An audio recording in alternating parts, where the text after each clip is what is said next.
propose de lancer ce webinaire parce que nous n'avons pas forcément beaucoup de temps. Comme d'habitude, on a beaucoup de choses à dire et beaucoup de questions. Donc, je le répète, je suis Sébastien Trier, je suis directeur général de l'IDRI et on est très heureux avec le BASIC de co-organiser ce webinaire et de mettre en discussion une étude.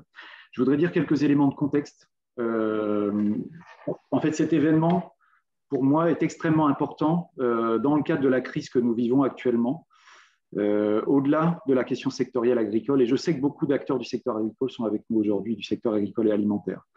Le pacte vert européen, le Green Deal, le plan de relance européen, et j'allais dire le plan de relance français, j'aurais pu citer le plan de relance allemand et espagnol, par exemple. Tous ces plans et ces programmes font le pari de reconstruire l'économie de notre continent tout en la transformant. Et en fait, on parle d'un véritable projet de reconversion industrielle du continent, indispensable pour rester dans les limites de la planète, mais indispensable aussi pour repositionner l'Europe dans la mondialisation et donc préserver à terme la viabilité économique et l'emploi dans notre continent. C'est ça le pari qu'a indiqué Mme von der Leyen, c'est ça le pari de M. Timmermans et de l'ensemble des gens qui ont construit notamment la stratégie Farm to Fork qui impacte le secteur dont on parle aujourd'hui. Mais un projet de reconversion industrielle d'échelle continentale, c'est extrêmement ambitieux et on sait d'expérience combien les chemins de reconversion économique dans les territoires sont douloureux, sont complexes pour les acteurs économiques et d'un point de vue social. Et s'il y a bien une leçon qu'on a tirée par exemple d'une étude qu'on a faite sur les territoires qui ont essayé de sortir du charbon ou qui ont été forcés de sortir du charbon parce que c'était économiquement plus viable, c'est qu'il faut anticiper et mettre en débat les différents chemins de transition, et c'est un peu à ça qu'on s'emploie aujourd'hui. Dans ce contexte, je voulais juste dire aussi que ce que nous allons discuter aujourd'hui sur le système alimentaire et sur le secteur de l'industrie agroalimentaire dépasse la seule question sectorielle à double titre. D'abord, c'est un exemple d'une discussion extrêmement complexe, celle sur les chemins de reconversion futurs, pour lesquels nos cadres analytiques, ceux qui informent le débat politique, sur essayer d'évaluer a priori les impacts sur l'économie et l'emploi des chemins de reconversion sont en fait jamais complètement à la hauteur pour réussir à prendre en compte les transformations, les changements structurels profonds dont on parle. Et donc, je dis ça sans rougir devant l'INRAE ou devant les collègues de la Direction générale du Trésor. Nos modèles économiques sont pas toujours, permettent pas d'instruire de manière suffisamment qui rendent justice aux changements structurels qu'on essaye de produire. Et donc, on a cette difficulté analytique qui est d'ordre politique aussi parce qu'on peine à instruire le débat sur le contenu en emploi de nos chemins de transition, par exemple. Et donc, on espère qu'autour de cette discussion qu'on aura aujourd'hui, on aura des leçons à en tirer parce que c'est un laboratoire très pertinent de ces questions des chemins de transition. Par ailleurs, et je reprends des mots de Pierre-Marie qui le dit souvent comme ça, mon collègue Pierre-Marie Aubert, que vous allez entendre tout de suite, les emplois dans l'agroalimentaire sont des emplois qui n'ont pas été délocalisés jusqu'à maintenant. Et donc, quand on cherche à construire des projets de territoire, de développement économique des territoires compatibles avec cette ambition de reconversion du Green Deal, eh ben, les emplois de l'agroalimentaire et de la bioéconomie font probablement partie du paysage de ceux qu'il va falloir construire ou préserver pour beaucoup de nos régions. Et je me réfère à un papier extrêmement intéressant des grandes coopératives bretonnes dans Ouest France, disant OK, on est partant pour la montée en gamme, on va changer de projet économique pour notre territoire, mais on voyait bien que ça supposait énormément d'accompagnement pour le faire. Donc aujourd'hui, on propose de centrer cette discussion, vous voyez, avec des résonances multiples, à la fois pour les territoires qui vont au-delà de l'agroalimentaire, mais qui le contiennent, et puis pour d'autres secteurs, parce qu'il va falloir avoir des démarches un peu de cette nature.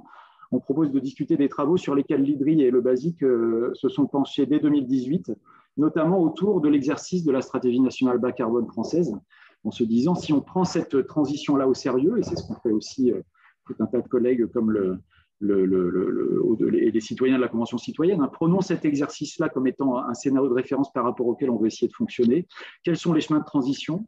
La science est très convergente et nous dit en gros les conditions du point d'arrivée, neutralité carbone, protection de la biodiversité, ça veut dire en valeur absolue réduire beaucoup d'impacts environnementaux avec en retour des questions qui commencent à se préciser sur ce que ça veut dire d'un point de vue agronomique dans les territoires, mais je ne vais pas détailler ça. De l'autre côté, on a des cadres politiques, et je parle bien de cadres politiques avec le Green Deal, avec la stratégie Farm to Fork de la ferme à l'assiette, et aussi avec le plan de relance Next Generation EU. Les cadres sont en place. Mais dans les décisions concrètes de mise en œuvre, là, on ouvre énormément de controverses en disant comment et quel est le chemin de transition qu'on veut appuyer, comment ça va marcher, qu'est-ce qu'il va y avoir comme contenu économique et social pour les territoires et pour les secteurs dans la mise en œuvre de ces cadres de politique. Et c'est là où on aurait besoin d'instruire ces controverses avec une réflexion sur les conditions politiques à mettre en place pour accompagner le bon chemin de transition, ce qui suppose de pouvoir comparer, échanger, discuter de ce qu'on peut anticiper de ces différents chemins de transition. Et c'est bien le sens du panel que nous avons convié à réagir à cette étude. Et je remercie vraiment très chaleureusement nos trois invités d'avoir accepté ce rôle qui n'est pas évident, c'est-à-dire de discuter une étude qui est toute fraîche ou toute chaude sortie du four. Et vraiment, merci d'avoir accepté de jouer ce rôle-là. Donc, comme je vous le disais, c'est à la fois scientifique et politique, et ça parle de la viabilité économique future de nos secteurs et de nos territoires. On a quelqu'un qui représente la science, Philippe Mauguin, le PDG d'INRAE. Important aussi de voir que l'INRA vient de changer de nom l'année dernière, l'Institut national de recherche sur l'agriculture, l'alimentation et l'environnement. On a là l'acteur clé sur les questions qu'on se pose aujourd'hui. Merci beaucoup Philippe d'être avec nous. La politique, avec Pascal Canfin, au Parlement européen, le président de la commission environnement, santé publique et sécurité alimentaire. Vous voyez bien qu'avec ces trois sujets, on est vraiment au cœur de l'ensemble des transformations dont on parle. Merci beaucoup à Pascal. Je crois qu'il doit être en train de se connecter, d'avoir accepté de discuter avec nous. Et puis le monde économique, avec Florence Pradier. Merci beaucoup Florence. Florence est directrice générale de la coopération agricole. Vous avez changé de nom aussi pour être encore plus clair. Derrière COP de France, si je me souviens, vous êtes devenu la coopération agricole, c'est-à-dire la Fédération nationale des coopératives. Et vous avez récemment piloté un engagement de vos coopératives sur l'économie neutre en carbone, qui est quand même justement l'idée, on se met d'accord sur l'objectif de long terme, mais maintenant, comment on fait pour y aller? Et je pense que la discussion d'aujourd'hui doit aller dans ce sens. Sans plus tarder, je passe la parole à mes collègues Pierre-Marie Aubert et Christophe Alliot pour présenter l'étude. Et merci beaucoup encore à tous de vous être connectés et à nos intervenants.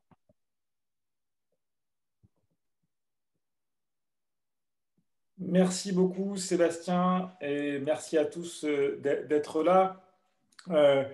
Comme Sébastien l'a dit, je ne vais pas revenir, mais on est vraiment heureux d'être avec vous ce soir, même si ce n'est pas dans une salle plénière dans Paris comme on aurait voulu. Ça peut-être permet à plus de gens de se connecter hors de Paris.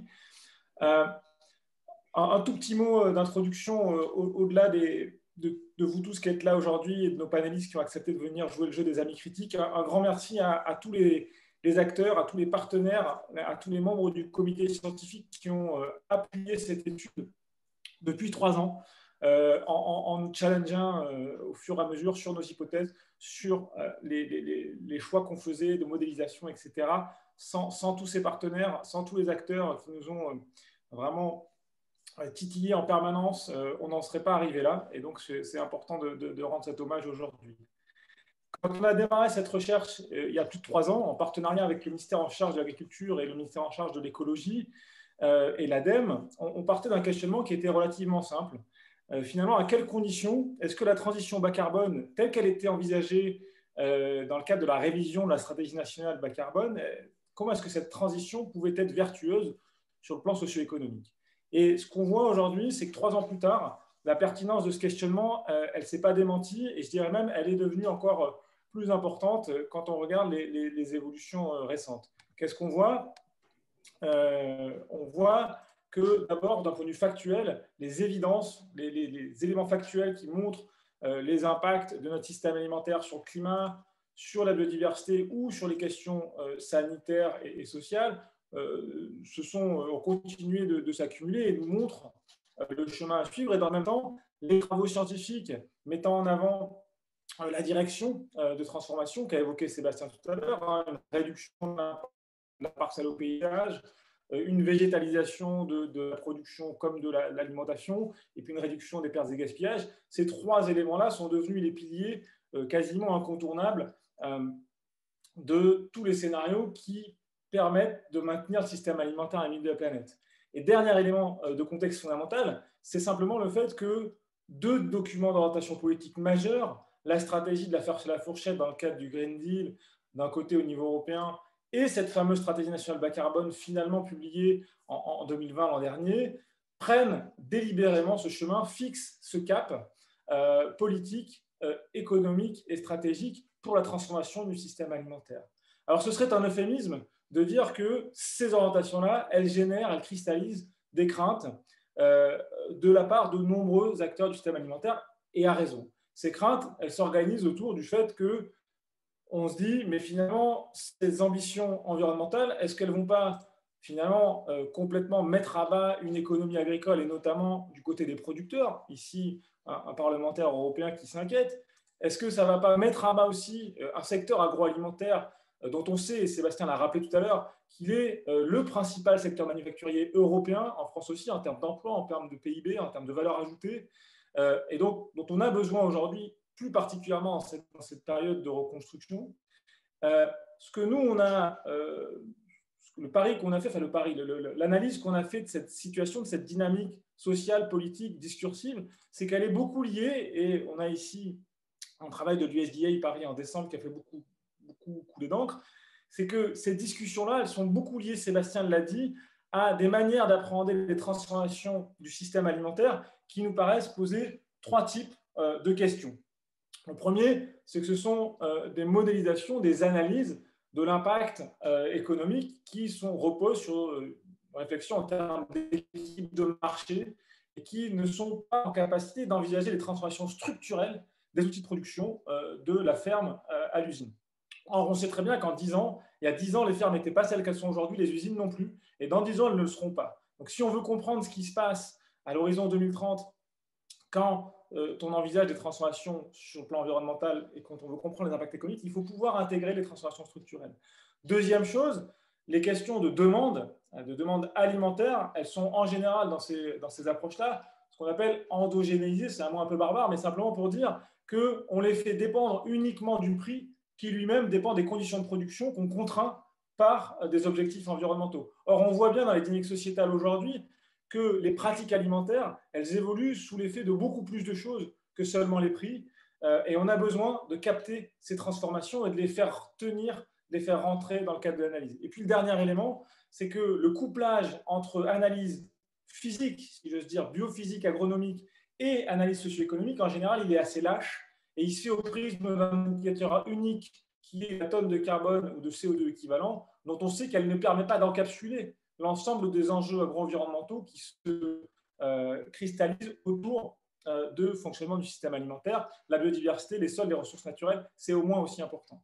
Dans ce contexte-là, ce qu'on a voulu faire avec nos collègues du BASIC, c'est développer un modèle d'analyse alternatif qui soit le plus robuste possible et le plus transparent possible pour scénariser différentes options de décarbonation sur la base de la trajectoire indicative du ministère de l'écologie et évaluer, autant que faire se peut, leurs impacts. Ce modèle conceptuel, encore une fois, je l'ai dit, on l'a vraiment construit en discussion avec un comité scientifique, avec beaucoup de collègues de l'INRA notamment. Comment est-ce qu'il fonctionne? Il fonctionne en prenant comme point de départ une modélisation biophysique et agronomique, et il pose finalement 3 questions. Dans quel monde sociopolitique est-ce que ces ambitions de transformation agro-environnementale peuvent se déployer d'un point de vue des dynamiques sociétales, mouvements sociaux, débats publics, relations internationales, dont on sait à quel point elles sont importantes. Et puis il se pose la question, finalement, comment est-ce que les filières agroalimentaires et les stratégies des acteurs à tous les maillons des filières pourraient se transformer pour être simultanément cohérents avec les ambitions environnementales qu'on a posées et en lien avec les dynamiques sociétales et politiques que j'ai évoquées tout à l'heure, au niveau de la ferme, au niveau de l'industrie agroalimentaire, au niveau de la consommation, en tenant compte évidemment des dynamiques d'import-export, des dynamiques commerciales qui sont fondamentales dans ce secteur d'économie ouverte qu'est l'agriculture et l'alimentation. Et on voit bien qu'une fois qu'on a dit, par exemple, que la production devait, par exemple, on devait réduire la consommation d'intrants de synthèse de X%, 20% sur l'azote, par exemple, si je prends l'objectif de la Farm to Fork, eh bien, selon aussi cet objectif, il est mis en œuvre dans des fermes plus grandes, plus petites, plus diversifiées, plus spécialisées. Ça n'a pas les mêmes impacts sur le tissu agricole, le tissu rural, le nombre d'emplois, le nombre de fermes. Quand on a dit que la production allait évoluer à la hausse ou à la baisse sur les fruits et légumes ou sur la viande, ça n'a pas les mêmes conséquences si cette viande ou ces fruits et légumes ils sont consommés frais à la ferme, s'ils sont consommés de manière ultra transformée dans des plats très transformés, etc. Et donc, on a besoin de qualifier ce qui se passe à tous ces maillons pour comprendre les impacts sur les différents enjeux que j'ai mentionnés, l'emploi, le revenu agricole, l'emploi agroalimentaire, et puis, de manière plus qualitative, on a essayé d'aller regarder ce qui se passait du côté de l'alimentation, en termes de coûts, en termes de qualité nutritionnelle, et du côté de la biodiversité, en s'appuyant notamment sur les travaux de nos collègues à Solagro. Une fois qu'on est capable de caractériser et de quantifier, autant que faire se peut, encore une fois, de manière transparente, les impacts de ces scénarios, ça nous permet de remonter sur un questionnement autour des instruments politiques qui permettent réellement à la transition de se déployer. C'est ça le raisonnement qu'on a voulu tenir. On ne pourra pas, dans les 25 minutes qu'on s'est donné pour vous exposer ce travail, rentrer dans tout le détail de l'outillage méthodologique qu'on a mis en œuvre, mais il sera en ligne dès demain et vous pourrez vous en saisir. Et évidemment, la discussion ne s'arrête pas là, c'est plutôt pour nous le début d'un chemin qu'on espère long et fructueux de dialogue. Comme je le disais tout à l'heure, la partie biophysique, le gros carré rouge qui est ici, notre point de départ, ça a été la stratégie nationale bas carbone et son volet agricole, qui a été élaboré par le ministère de l'Agriculture en dialogue avec les parties prenantes entre 2017 et 2018. Et pour analyser les impacts, on s'est concentré sur deux secteurs, le secteur des bovins laits ici et le secteur des grandes cultures ici.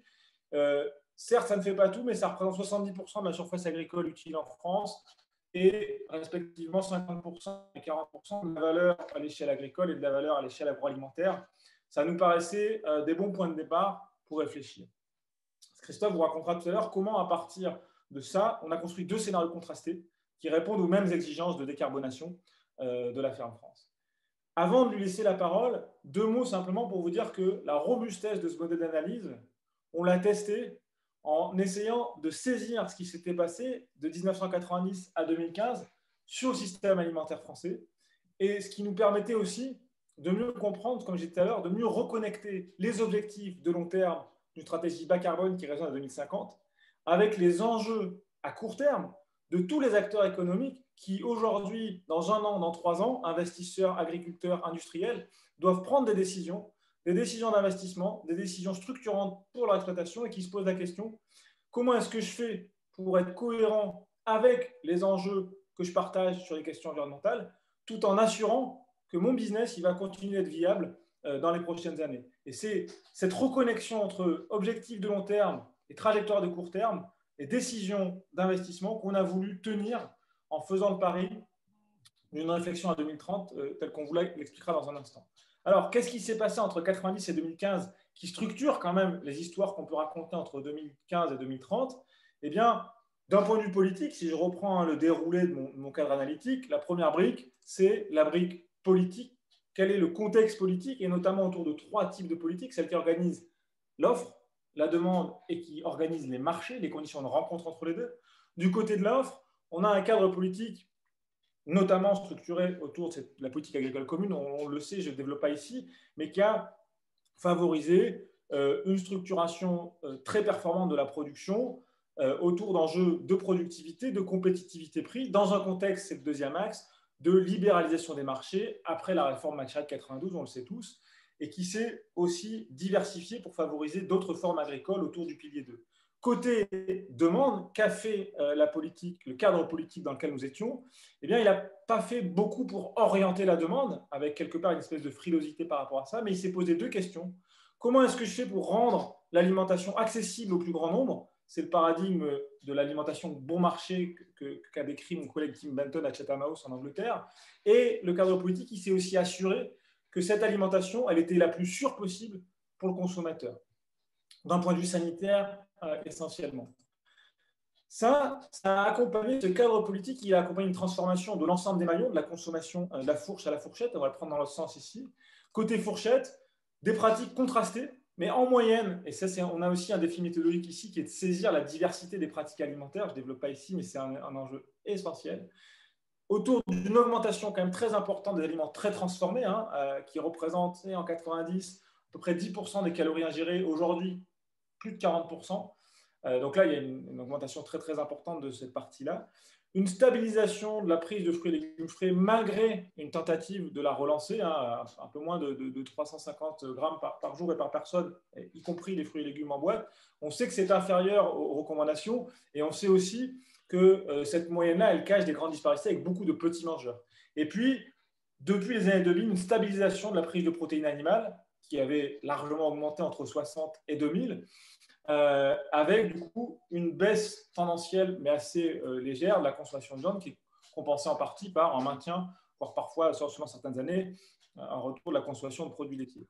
Côté industrie, le fait majeur des 2 décennies qu'on a examinées, c'est un accroissement de la segmentation amont-aval, et ce que le collègue général Georges Schuller et Gilles Tristram appellent le complexe décomposition-recomposition, hein, le fait de prendre la matière brute agricole, de la décomposer, de la standardiser, de la rendre plus apte au transport et de la transformer en ingrédients pour ensuite la recomposer dans des produits transformés. Donc ça, c'est un fait très important qui s'est aussi accompagné d'une logique de concentration, certes plus faible, bien plus faible que dans d'autres pays, mais aussi de complexification. La particularité de ces dynamiques-là, et notamment de la partie complexification et segmentation de l'industrie, c'est que, on l'a dit tout à l'heure, l'emploi dans l'agroalimentaire, il est resté stable pendant 60 ans. 70 ans même, entre 1949 et 2017, alors que l'emploi manufacturier en gris, depuis 70 et la fin des 30 glorieuses, il s'effondre, et que l'emploi agricole, de la même manière, s'est effondré. Et là, on y voit une trace évidemment de la restructuration de cette industrie, dans lesquelles les volumes n'ont plus beaucoup augmenté depuis 20 ans, mais qui multiplie les services qu'elle rend à ses clients en transformant et en complexifiant son offre.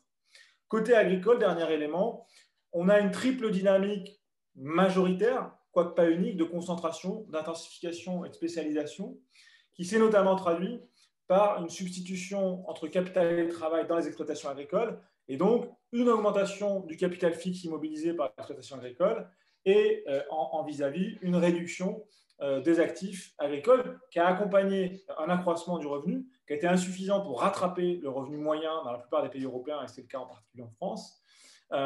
Cette dynamique-là majoritaire, elle s'est aussi accompagnée d'une dynamique plus minoritaire, mais néanmoins bien présente, de diversification, d'exploitation qui mise plutôt sur la compétitivité hors prix et sur la productivité économique du travail, plus que sur la productivité physique du travail, qui caractérise le type de stratégies qui sont à l'écran. Sur cette base-là, on a construit les 2 scénarios et je laisse maintenant à Christophe le soin de vous les présenter. Bonjour à tous.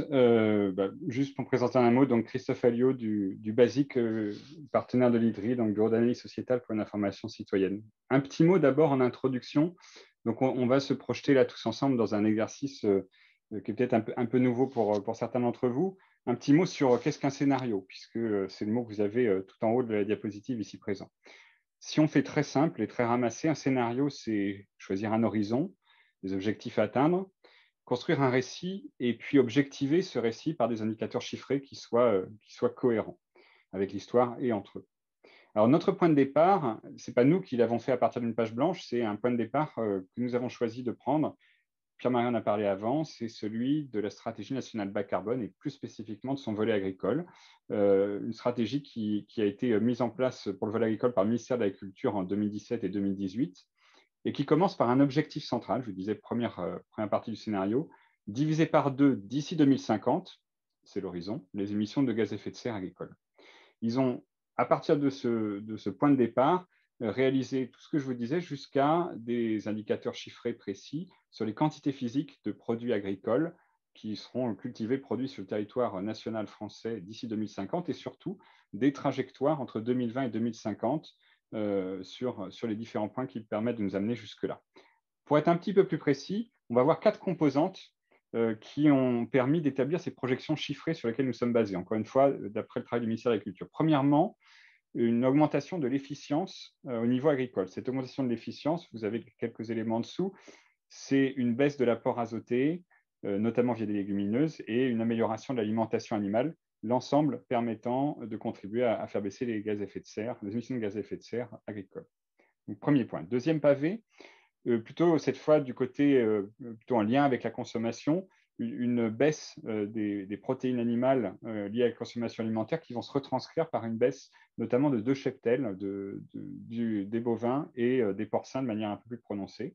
Et puis un développement de l'agriculture biologique, notamment dans ce qui est grande culture. Alors pour ceux qui sont moins familiers, donc ce sont les céréales, le colza, le tournesol, le soja, le pois, les pommes de terre. Donc toutes ces cultures végétales dont il y a comme horizon une part de 26% d'agriculture biologique contre beaucoup moins aujourd'hui. Troisième point important pour atteindre les objectifs fixés par ce scénario, de la bioénergie, une production importante via de la méthanisation. Vous voyez une production multipliée par 60 d'ici 2050, d'ici 30 ans. Et le miscanthus, c'est l'une des principales cultures développées pour justement contribuer à la bioénergie. Nouvelle culture donc sur le territoire. Et puis, une partie séquestration du carbone, via notamment les haies, vous voyez, des surfaces en extension importante, plus 67%, et puis des techniques culturales permettant de mieux capter du carbone dans les sols. Ces 4 éléments clés, encore une fois, ce n'est pas nous, notre point de départ, c'est celui du ministère de l'Agriculture, mais il peut être décliné de manière très différente. Et c'est là qu'on a fait un choix parmi un univers des possibles un petit peu large de 2 déclinaisons possibles de ce scénario physique en termes socio-économiques. Une première que nous avons appelée France duale. Alors, ce France duale, derrière ce mot-clé, peut-être pas parlant pour tout le monde, se cache plusieurs choses. Premièrement, un point de départ qui est dans cette première déclinaison du scénario, on considère que l'enjeu climat domine la décision, notamment la décision publique, mais aussi privée des acteurs, du fait de sa très forte présence dans les débats en termes d'audience aujourd'hui par rapport à beaucoup d'autres enjeux environnementaux, voire sanitaires. Et surtout, ce qui n'est pas marqué là sur la diapositive, mais très important, cette première déclinaison part du présupposé qu'on ne remet pas en cause l'évolution du système économique. Pierre-Marie nous en a parlé tout à l'heure, un système économique qui se traduit par une polarisation ces 2 dernières décennies. Ce système économique, on le prend comme un fait et on ne change pas sa manière de fonctionner. Donc, c'est notre point de départ. Du coup, derrière ça, ça va nous donner 3 autres composantes. Une composante sur la consommation alimentaire, vous avez la petite assiette qui est là. On a un rééquilibrage, c'est-à-dire une baisse des protéines animales, notamment de la viande, mais de manière inégale au sein de la population, et une hausse qui est, encore une fois, on ne change pas le système économique de manière générale. En consommation, on continue à avoir une hausse des produits très transformés dont nous a parlé Pierre-Marie. C'est la petite flèche grise que vous avez en bas. Donc, vous voyez, le gris augmente. Le vert aussi, c'est la partie végétale. Et on a une moindre augmentation du rouge, c'est-à-dire des protéines animales. Allons un petit peu au milieu de la chaîne. On va regarder maintenant l'industrie agroalimentaire dans ce premier scénario. On va avoir, pareil, le système économique ne changeant pas. On continue des tendances dans les 10 prochaines années à 2030 de concentration des unités de transformation des entreprises, une baisse de l'intensité en emploi du fait d'une augmentation de la compétitivité prix de ces unités, de ces entreprises, sous pression de la concurrence internationale. Donc, encore une fois, le système continue sur sa lancée quelque part, côté système économique. Et puis, dernier, l'agriculture, qu'est-ce que ça nous donne? En prise et en écho avec le reste, concentration des exploitations agricoles, des fermes, la continuité de la dynamique de spécialisation qui va se poursuivre tout en répondant aux enjeux climat. Ce qui est important à voir là-dedans, 2 messages clés. Premièrement, on a bien 4 ingrédients qui forment un tout. On ne peut pas en isoler un et essayer de raisonner. Et encore une fois, c'est une déclinaison du scénario que vous avez au-dessus. Donc, on change les choses en termes climatiques. On va vers la trajectoire à 2030 qui est fixée par le ministère de l'Agriculture, mais on le fait sous cette forme-là dont vous voyez les ingrédients. Alors, qu'est-ce que ça donne en termes d'impact? On a regardé, comme l'a dit Pierre-Marie, 2 secteurs, les grandes cultures, donc céréales, colza, tournesol, etc., ce que je vous disais, et puis le lait. Première chose, pour que vous voyez un peu notre travail, on a commencé par faire un peu de rétrospective. On est parti les 15 dernières années, vous voyez, 2000-2015, celles sur lesquelles on avait des statistiques fiables et solides, et puis on s'est posé la question déjà de où est-ce qu'on en est à 2030, en ce qu'on appelle tendanciel, c'est toutes choses égales par ailleurs, sans prendre en compte le climat du tout, où nous amène la pente un peu naturelle aujourd'hui de la dynamique sur laquelle on est installé. Et maintenant, on met l'ingrédient climat à travers la déclinaison que vous avez à gauche. Ça nous donne, a priori, des emplois agricoles en ordre de grandeur qui baisseraient d'autour de 9% quand on fait la somme, vous voyez, de l'emploi qui concerne les grandes cultures et puis la partie laitière. Ça, c'est pour la partie emploi agricole. Qu'est-ce que ça nous donne côté industrie agroalimentaire, toujours sur cette même déclinaison? Allons-y. On fait le même raisonnement. Donc là, on vous a épargné les étapes. Donc, on a fait la rétrospective et puis on s'est projeté. Donc, ce qui s'appelle baseline, c'est ce qui se passe Si on ne prend pas le climat en compte, mais la pente naturelle à 2030, et la petite barre d'à côté, c'est ce qui se passe si on prend en compte le climat. Là, vous voyez une baisse en fait, de l'emploi dans le premier graphique côté laitier, aussi bien, vous voyez, lait, beurre, fromage, les poudres. Et puis à droite, on a à peu près la même chose qui va se jouer du côté des grains. Vous voyez, on a pris en compte aussi bien la meunerie, la boulangerie, la fabrication d'huile, la fabrication de bière, tous les différentes composantes de cette industrie. Donc, c'est des impacts qui sont non négligeables en termes de milliers d'emplois qui disparaissent dans les deux cas. Troisième élément, on s'est intéressé à la question plus économique, cette fois du revenu des agriculteurs. C'est un schéma, je vais vous guider un tout petit peu à l'intérieur, un peu simplifié par rapport au travail que nous avons mené. On s'est posé la question déjà de trois variables. On s'est mis dans des univers différents. Est-ce que les subventions publiques vont être les mêmes ou augmenter ou pas? Que va donner le prix de la matière première? Là, c'est l'exemple du lait. Et puis, le prix lait premium, ça veut dire quelle est l'hypothèse qu'on fait sur le lait bio et les autres laits différenciés, en fait, quelle va être leur différence de prix pour l'agriculteur. Sur ces trois variables-là, après, on s'est posé la question en fonction de ces trois variables, qu'est-ce que ça donne sur le revenu des agriculteurs? Et là, il faut regarder peut-être donc les trois colonnes que vous avez, notamment celle du milieu, où il y a le signe égal. Qu'est-ce qu'on voit? En fait, pourquoi on a des points verts? Les points verts correspondent à qu'est-ce qui se passe si on veut avoir un maintien en fait, du niveau de revenu. Eh bien, on voit qu'ils sont verts que tout en bas, c'est-à-dire si les prix des matières premières augmentent ou, on ne vous l'a pas mis là, ou si les subventions publiques augmentent. Mais globalement, on ne peut pas avoir de maintien, sauf si on a une bonne nouvelle côté des prix, mais ça n'a pas forcément été ce qui s'est passé ces dernières années, ou si on a un soutien public important supplémentaire. Dernier élément, peut-être avant que je passe à l'autre déclinaison, rapidement, pour vous dire qu'on s'est aussi interrogé sur la question du prix pour le consommateur final. C'est assez incertain. Il y a deux choses en fait qui se combinent, qui rendent cette chose incertaine. D'un côté, les prix des produits agricoles potentiellement vont augmenter par rapport, pour rendre compte de la hausse des coûts. Mais de l'autre côté, comme on est là sur une déclinaison où on a des produits très transformés qui continuent à augmenter, on a une augmentation aussi de la compétitivité prix. Donc potentiellement, on a des gains côté de l'industrie agroalimentaire. Donc des pertes, des gains, ça peut donner quelque chose d'assez stable au final, qui est une hypothèse. Donc ça, c'est le premier univers. Passons au deuxième. On reste, vous allez voir dans le deuxième scénario, on reste sur la même barre en haut. Vous voyez, on a les quatre mêmes composantes. Et cette fois, on va aller les décliner différemment. On va imaginer un autre avenir possible. Premier point de départ, cette fois, on ne part plus du point de vue que le climat continue à dominer la décision, mais on a utilisé le mot multifonctionnel dans le jargon, c'est-à-dire que on est dans un scénario qui prend au sérieux les politiques publiques comme les acteurs privés, prennent complètement au sérieux non seulement le climat, mais les questions de biodiversité, les enjeux santé et nutrition. Et du coup, à travers ça, on a des politiques publiques qui vont pas seulement agir sur l'offre, comme c'était le cas de la première déclinaison, mais cette fois agir sur l'offre, sur la demande, donc la consommation, et puis sur les marchés, c'est-à-dire la question des échanges internationaux.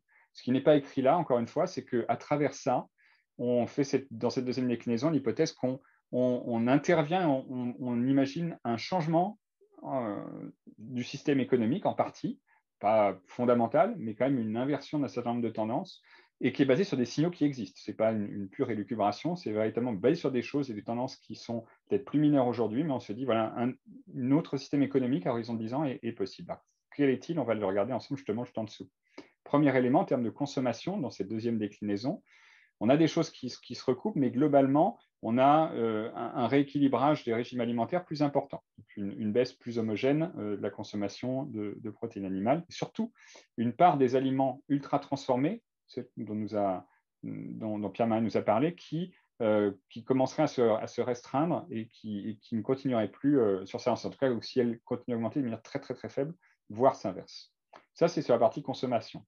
Redescendons la chaîne. Au milieu de chaîne, sur les industries agroalimentaires, cette fois, on imagine qu'on dynamise et qu'on a réussi à dynamiser en 10 ans un tissu plus homogène en fait, d'entreprises et d'unités de transformation à l'italienne, c'est-à-dire avec une plus forte proportion de petites et moyennes entreprises, aussi d'entreprises de taille intermédiaire ou de toutes petites, mais globalement quelque chose qui ressemble à un tissu industriel qui est plus maillé et qui a moins cette tendance à aller soit vers le très grand, soit vers le très petit qu'on avait dans la première déclinaison.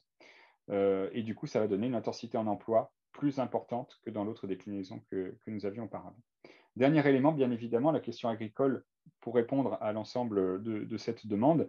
Bien, comme vous le voyez là, ce sont des systèmes agricoles qui sont globalement plus diversifié en termes de fermes, en termes de paysages, en termes de systèmes agricoles. C'est aussi une question de la reconnexion entre culture et élevage au sein des fermes agricoles sur le territoire français. C'est un ralentissement de la concentration des exploitations qui continue, mais qui est freiné par rapport à la première déclinaison. Là encore, hein, pour attirer votre attention, 4 ingrédients, mais indissociables, ça forme un tout qui est homogène. Du coup, maintenant, on va regarder les impacts sur les mêmes critères. Eh bien, premier élément, qu'est-ce que ça nous donnerait côté emploi agricole? Cette fois, on avait tout à l'heure une baisse d'environ 9%, cette fois une augmentation de 10% par rapport à ce qui se passerait si jamais, toutes choses égales par ailleurs, dans le tendanciel à 2030. Côté industrie agroalimentaire, on fait le même raisonnement. Et cette fois, vous allez voir, côté lait, côté grain, cette fois, on a une augmentation, vous voyez, plus 6, plus 12. Ça nous donne à peu près au global, vous allez voir, un résultat qui est plutôt autour de plus 8% sur cette partie-là. Donc, on gagne aussi de l'emploi du fait de cette intensité en emploi côté industrie agroalimentaire. Le revenu, du coup, c'est le même schéma que tout à l'heure. Donc, je ne vous refais pas l'explication, mais ce qui est marquant, c'est que tout à l'heure, on avait des points verts que tout en bas. Alors que là, maintenant, on a des points verts sur une beaucoup plus grande partie du schéma. Ça indique quoi? Ça indique que même s'il n'y a pas de soutien public supplémentaire, ou même si on n'a pas d'hypothèse de meilleur prix agricole sur le marché mondial, on arrive à avoir un maintien minimum du revenu des agriculteurs en moyenne. Donc, on a quelque chose qui est assez contrasté de ce côté-là.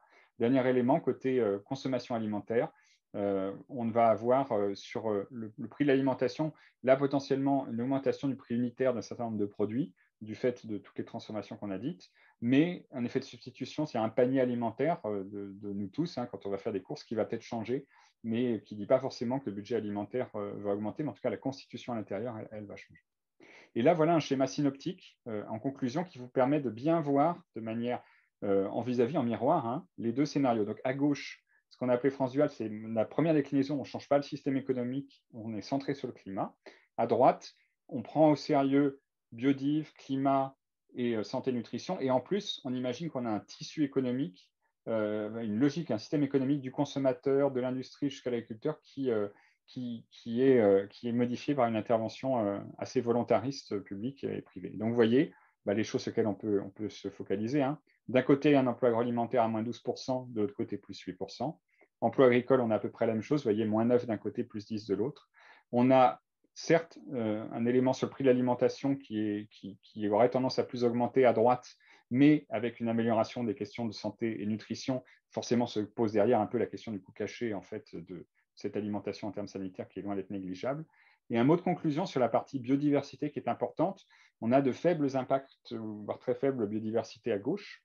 À droite, comme on a pris au sérieux, en fait, on a un certain nombre d'éléments qui permettent d'avoir un impact biodiversité non négligeable, une taille des exploitations qui augmente moins vite, une reconnexion culture-élevage dont je vous ai parlé avant, ça veut dire des prairies qui se redéploient, et puis une répartition de l'agriculture biologique plus homogène sur le territoire national qui permet d'atteindre ces différents impacts. Je repasse la parole à Pierre-Marie pour la conclusion finale et les messages clés qui ressortent.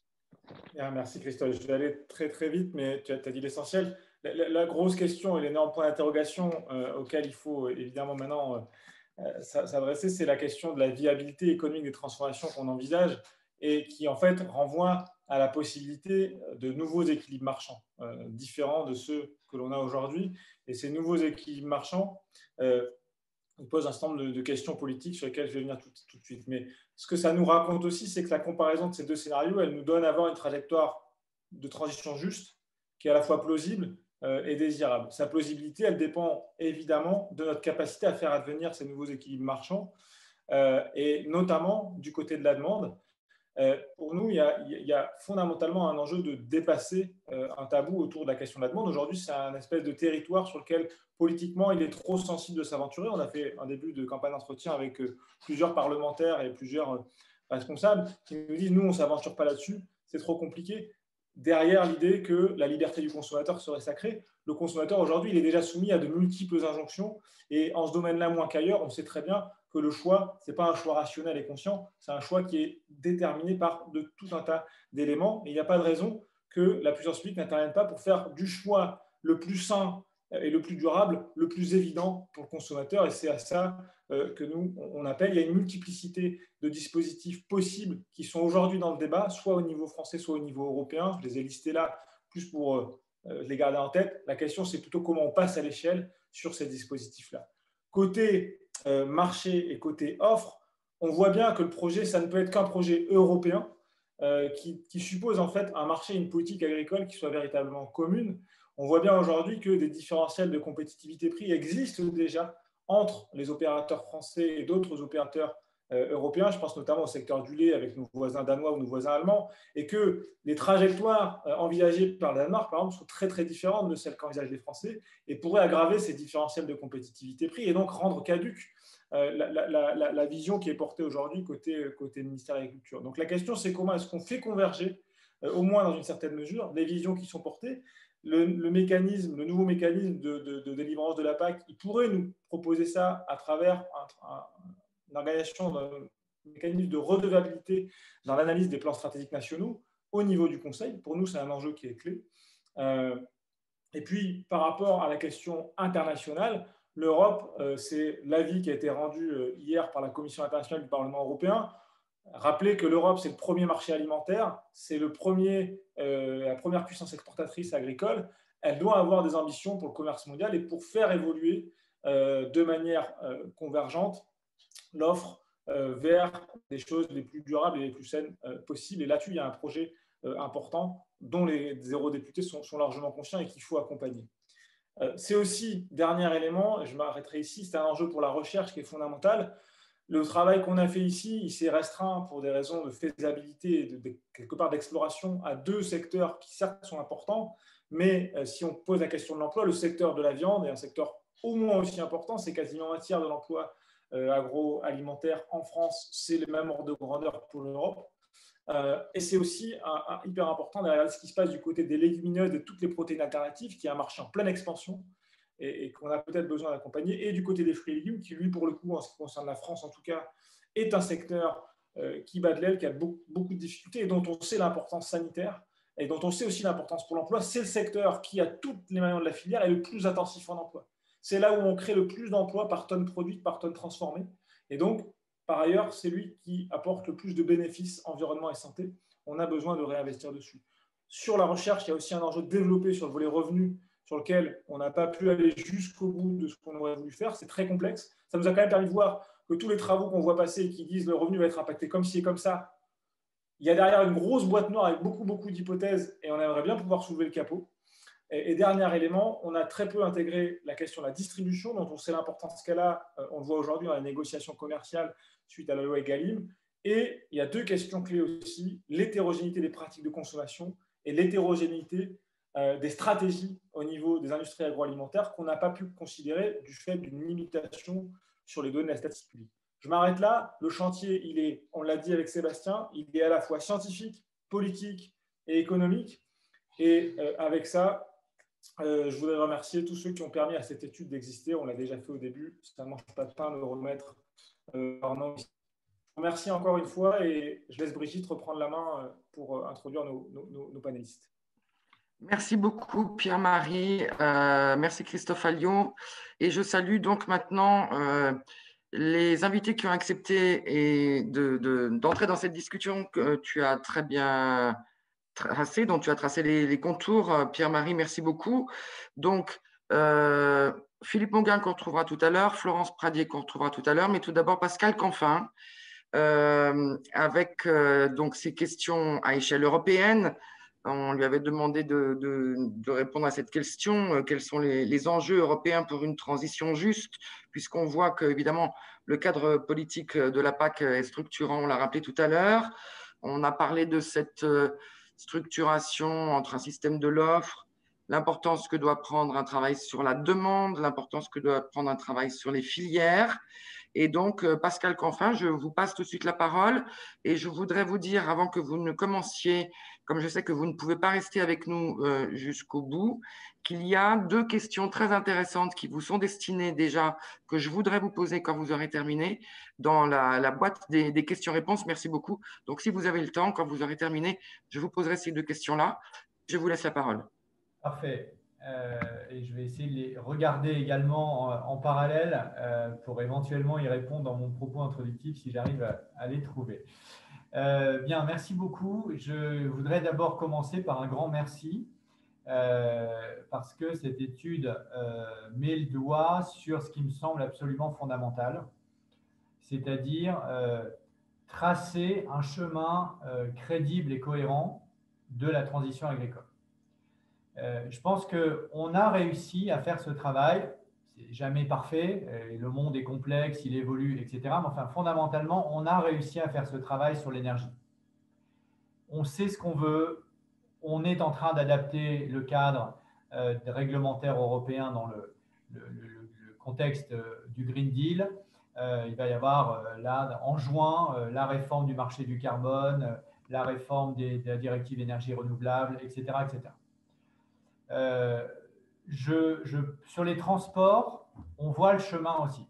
Et il est de plus en plus clair, et notamment sur l'automobile, on a une date de fin qui est du moteur thermique, qui est à 2035. Et en parallèle, on fait tout pour améliorer le bilan écologique de la voiture électrique pour que le gain soit un gain réellement significatif à tout niveau. Pour la transition agricole, je pense qu'on n'y est pas. Et ça nous manque énormément parce qu'au fond, à chaque sujet se joue quelque chose qui est de l'ordre du psychodrame, qui n'est pas de l'ordre de « ok, je change un boulon dans un écosystème, mais vous me demandez de remettre en cause mon identité, mes valeurs, etc. » ou vous abandonnez la transition, selon le camp, entre guillemets, dans lequel on se situe. Et je pense qu'évidemment, le seul chemin possible, c'est de sortir de ces psychodrames pour définir un chemin ou des chemins ou des options, parce que heureusement, il n'y a pas qu'un seul chemin possible, mais des options de chemin ou un espace qui est à la fois sérieux avec le climat, avec la biodiversité, avec les pollutions, et sérieux avec les agriculteurs et les consommateurs. Et donc moi, quand je négocie la PAC, ou quand je négocie la révision, les objectifs sur les pesticides, ou les objectifs sur le bio, ou les objectifs sur la biodiversité, ou sur la pollution des eaux, ou sur les marchés publics, etc., etc., mais je n'ai pas ce chemin. D'accord ? C'est-à-dire qu'à chaque fois, je suis incapable, et je le dis très honnêtement, je ne sais pas si les décisions que nous prenons les unes après les autres font sens entre elles, parce que les points ne sont pas reliés. Et donc, est-ce que je peux demander en même temps à des agriculteurs d'être compétitifs sur un marché où ils sont en concurrence avec des Turcs, des Ukrainiens, des Brésiliens, où ils sont aussi en concurrence avec des Danois, des Allemands et des Belges, et de faire moins 50% de pesticides, plus 25% de bio, 10% de surface agricole pour la protection de la nature, et le respect de la directive nitrate, etc., etc., tout ça cumulé à grande échelle, bien évidemment, que certains puissent le faire, oui, évidemment, mais que l'écosystème dans son ensemble puisse le faire, je ne sais pas. Je ne dis pas que ça n'est pas possible, mais je ne suis pas capable de dire que c'est possible. Et ça me gêne. Et je pense qu'on est au cœur du sujet. Parce que du coup, ça donne tous les arguments à ceux qui ne veulent pas faire pour ne pas faire. Et inversement, ça donne à chaque fois des psychodrames permanents pour ceux qui ne s'intéressent pas au fond, pour de vrai, à est-ce que tout cela est faisable dans la vraie vie. Et donc, je suis très, très reconnaissant à l'IDRI de travailler ce sujet. Je pense, et vous venez de le dire en conclusion, que vous n'y êtes pas encore complètement, vous l'avez évidemment, mais vous avez fait un pas, voire plus qu'un pas, dans la bonne direction, et merci pour ça. Et je serai preneur ensuite d'échanges avec moi ou avec mes équipes de manière très précise dans la négociation des textes. Parce que moi, je veux que ce travail, il ne soit pas simplement un travail sympathique, académique, etc., mais qui serve les différentes négociations qui sont en cours.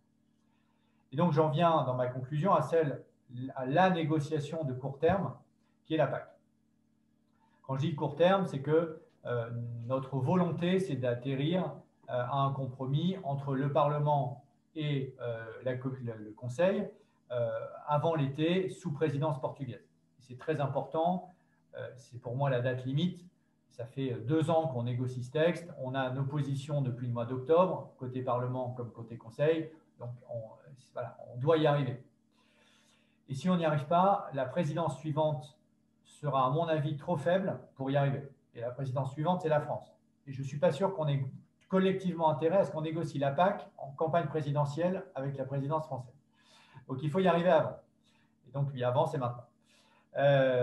Quels sont les éléments clés du sujet? Le premier élément, c'est ce qu'on appelle les éco-régimes. En français, éco-schemes en anglais.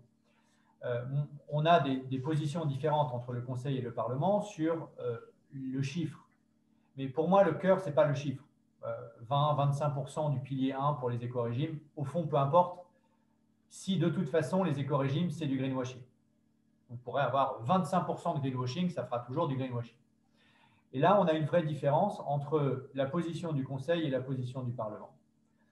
Vous dites, par exemple, qu'à un moment donné, qu'il faut une vraie politique agricole commune. Or, la position du Conseil donne la quasi-totalité des leviers aux États membres pour définir ce qu'est un éco-scheme, puis l'évaluer et ne donne pas les marges de manœuvre suffisantes à la Commission pour dire à un État membre, je suis désolé, mais ton éco-scheme, réduction des pesticides ou bio ou autre chose, il n'est pas crédible, il n'est pas sérieux, le niveau d'ambition n'est pas suffisant, donc il est rejeté.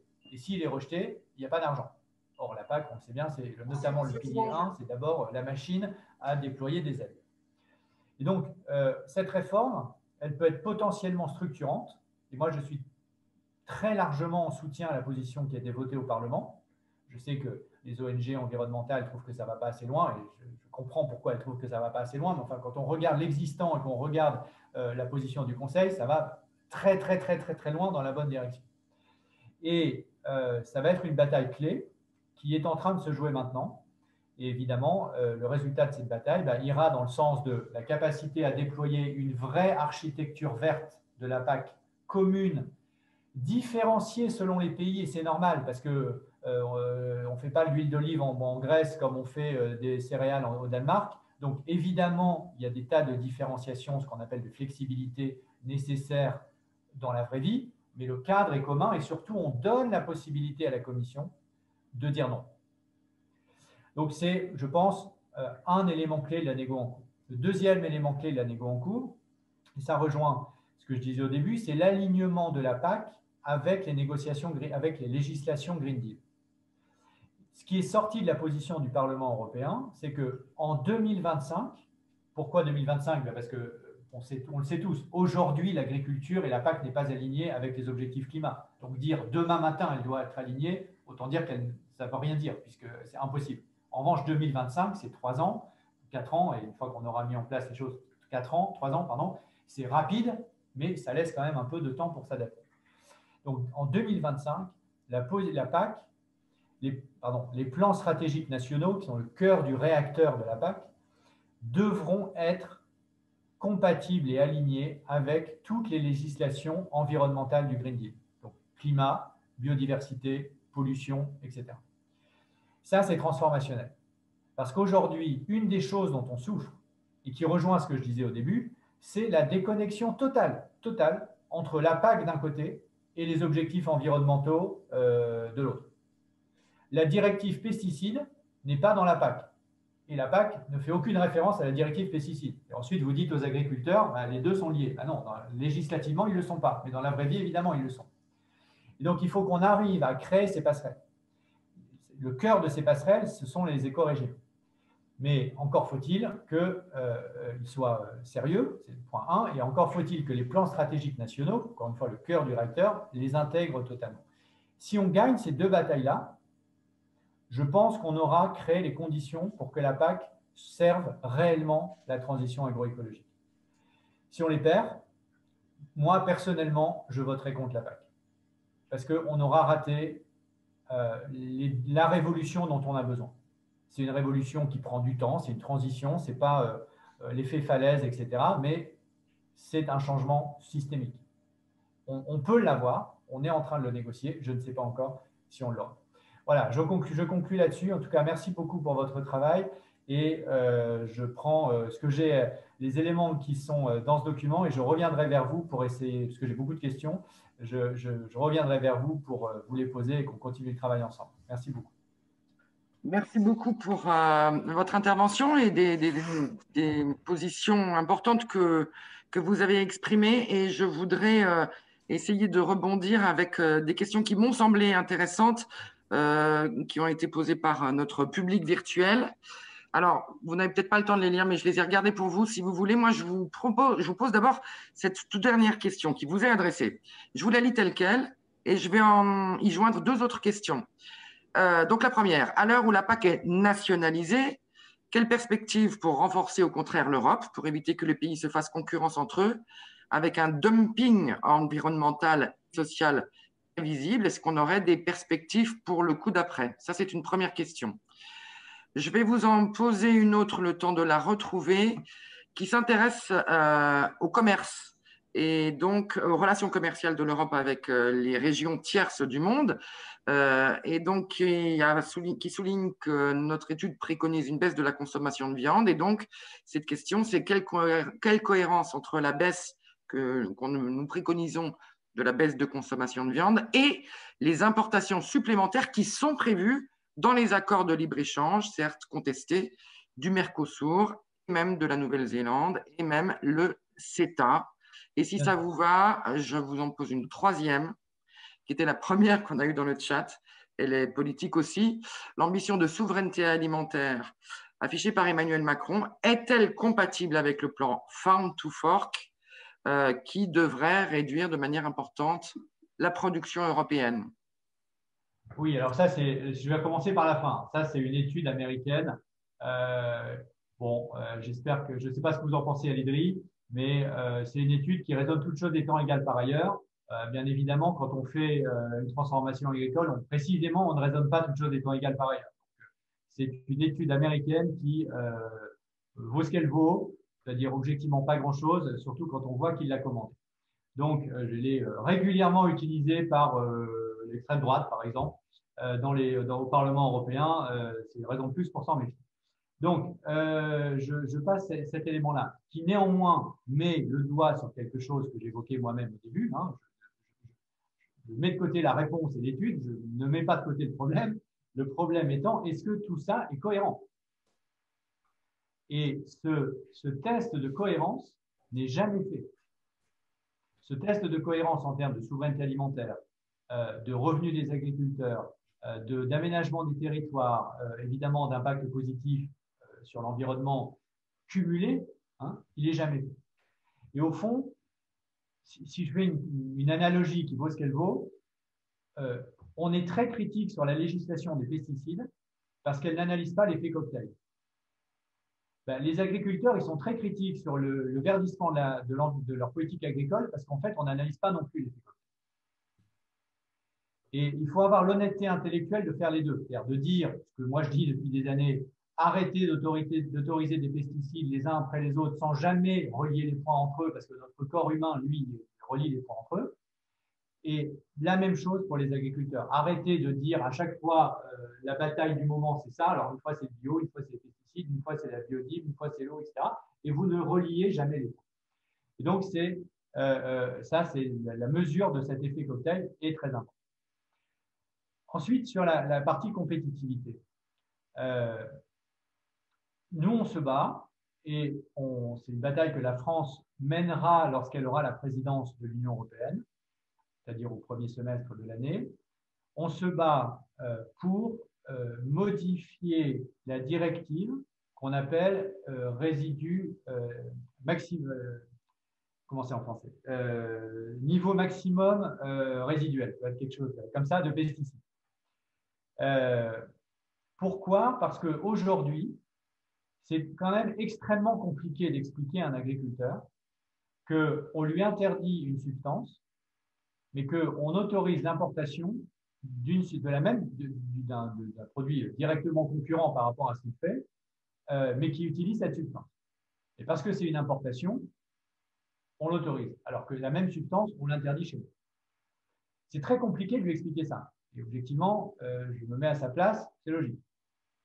Et de l'autre côté, la DG Commerce de la Commission nous dit, oui, mais attendez, moi, si j'interdis une substance au nom de la santé de mes agriculteurs et au nom de ma biodiversité, je ne peux pas dire aux Brésiliens, pour prendre un cas qui est lié au Mercosur, je ne peux pas dire aux Brésiliens, c'est moi, Europe, qui vais vous dire ce qui est bien pour votre biodiversité, et ce qui est bien pour la santé de vos agriculteurs. Si vous voulez les empoisonner, c'est con, mais c'est votre décision.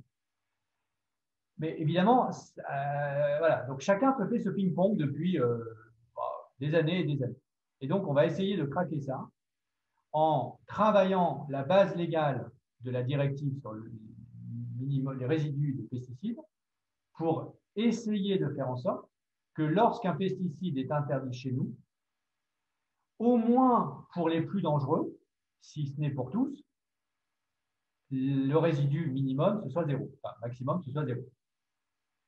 Et donc, quand c'est 0, ça veut dire que c'est interdit. Et ça, c'est une négociation, une discussion.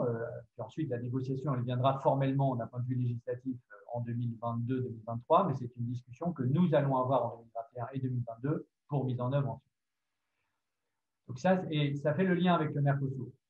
C'est-à-dire qu'aujourd'hui, la position de la France, elle est extrêmement claire.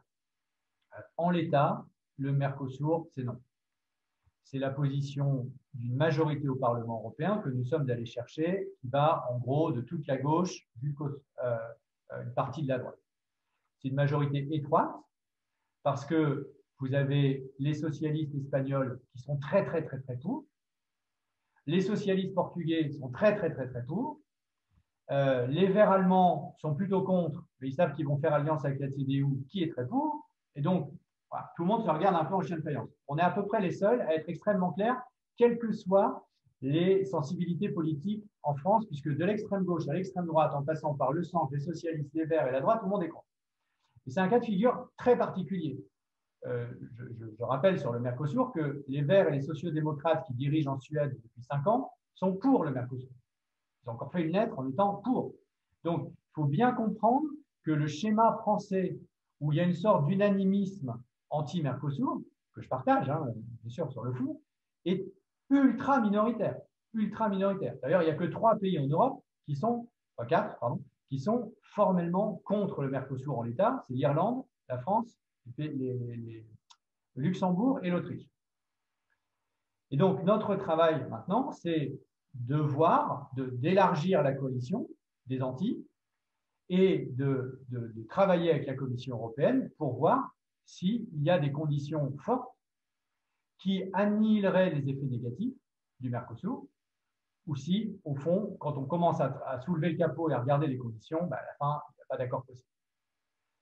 Donc, c'est ce qui est en cours aujourd'hui. Mais je peux vous dire que le problème n'est pas d'appuyer encore plus en France, c'est gagné, ça ne bougera pas, c'est de faire en sorte qu'il y ait une coalition plus large, avec les forces politiques que j'évoquais, qui sont sur des logiques totalement nationales, en Espagne, au Portugal, ou des intérêts économiques très clairs en Suède, etc., pour exporter certains types de filières, enfin certains biens vers le marché du Mercosur.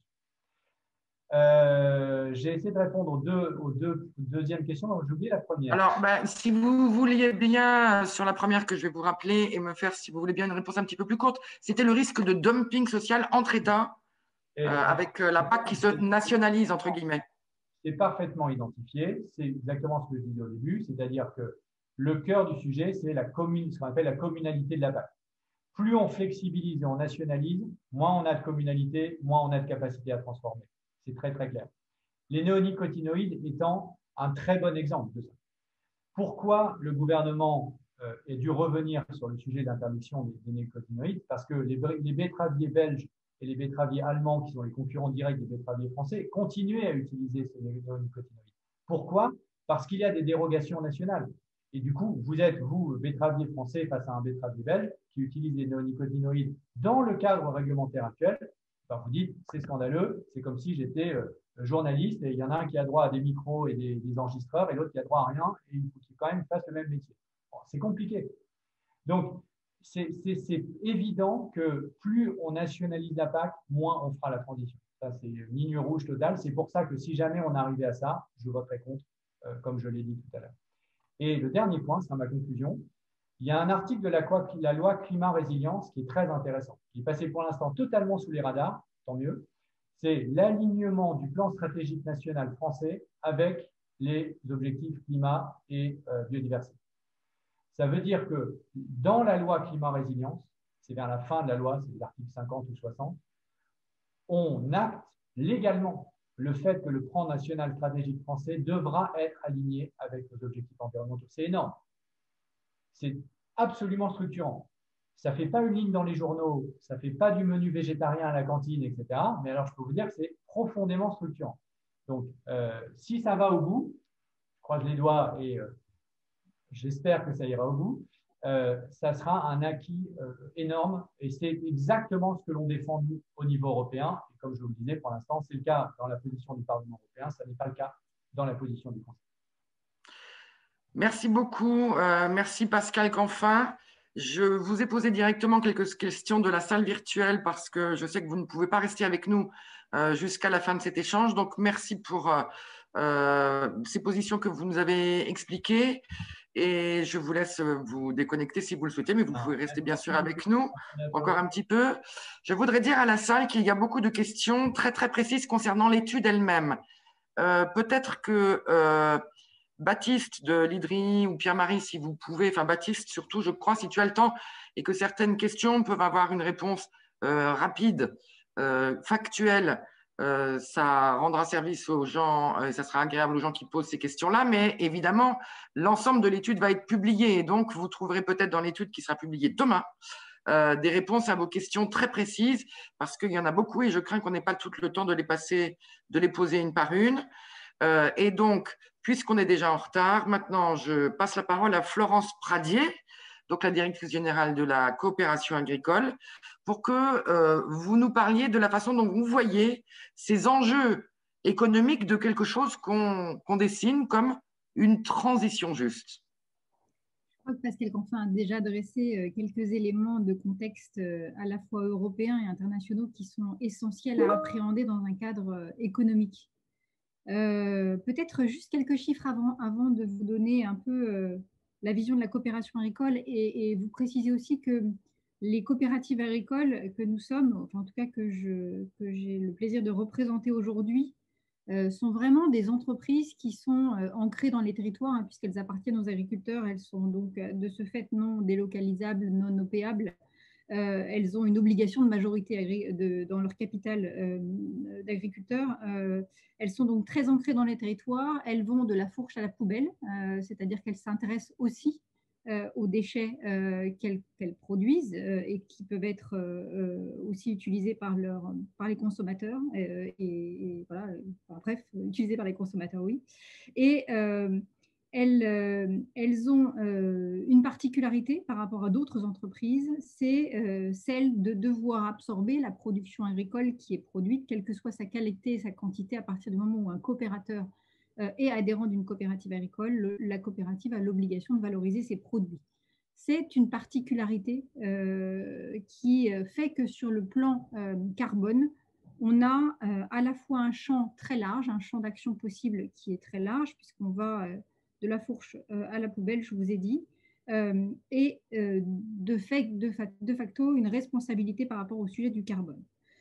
Sur le sujet du carbone, une petite précision aussi pour savoir où on en est et où on va. On a en France le dernier rapport SECTEN du CITEPA fait état de 445 millions d'équivalents tonnes CO2 qui sont produites chaque année.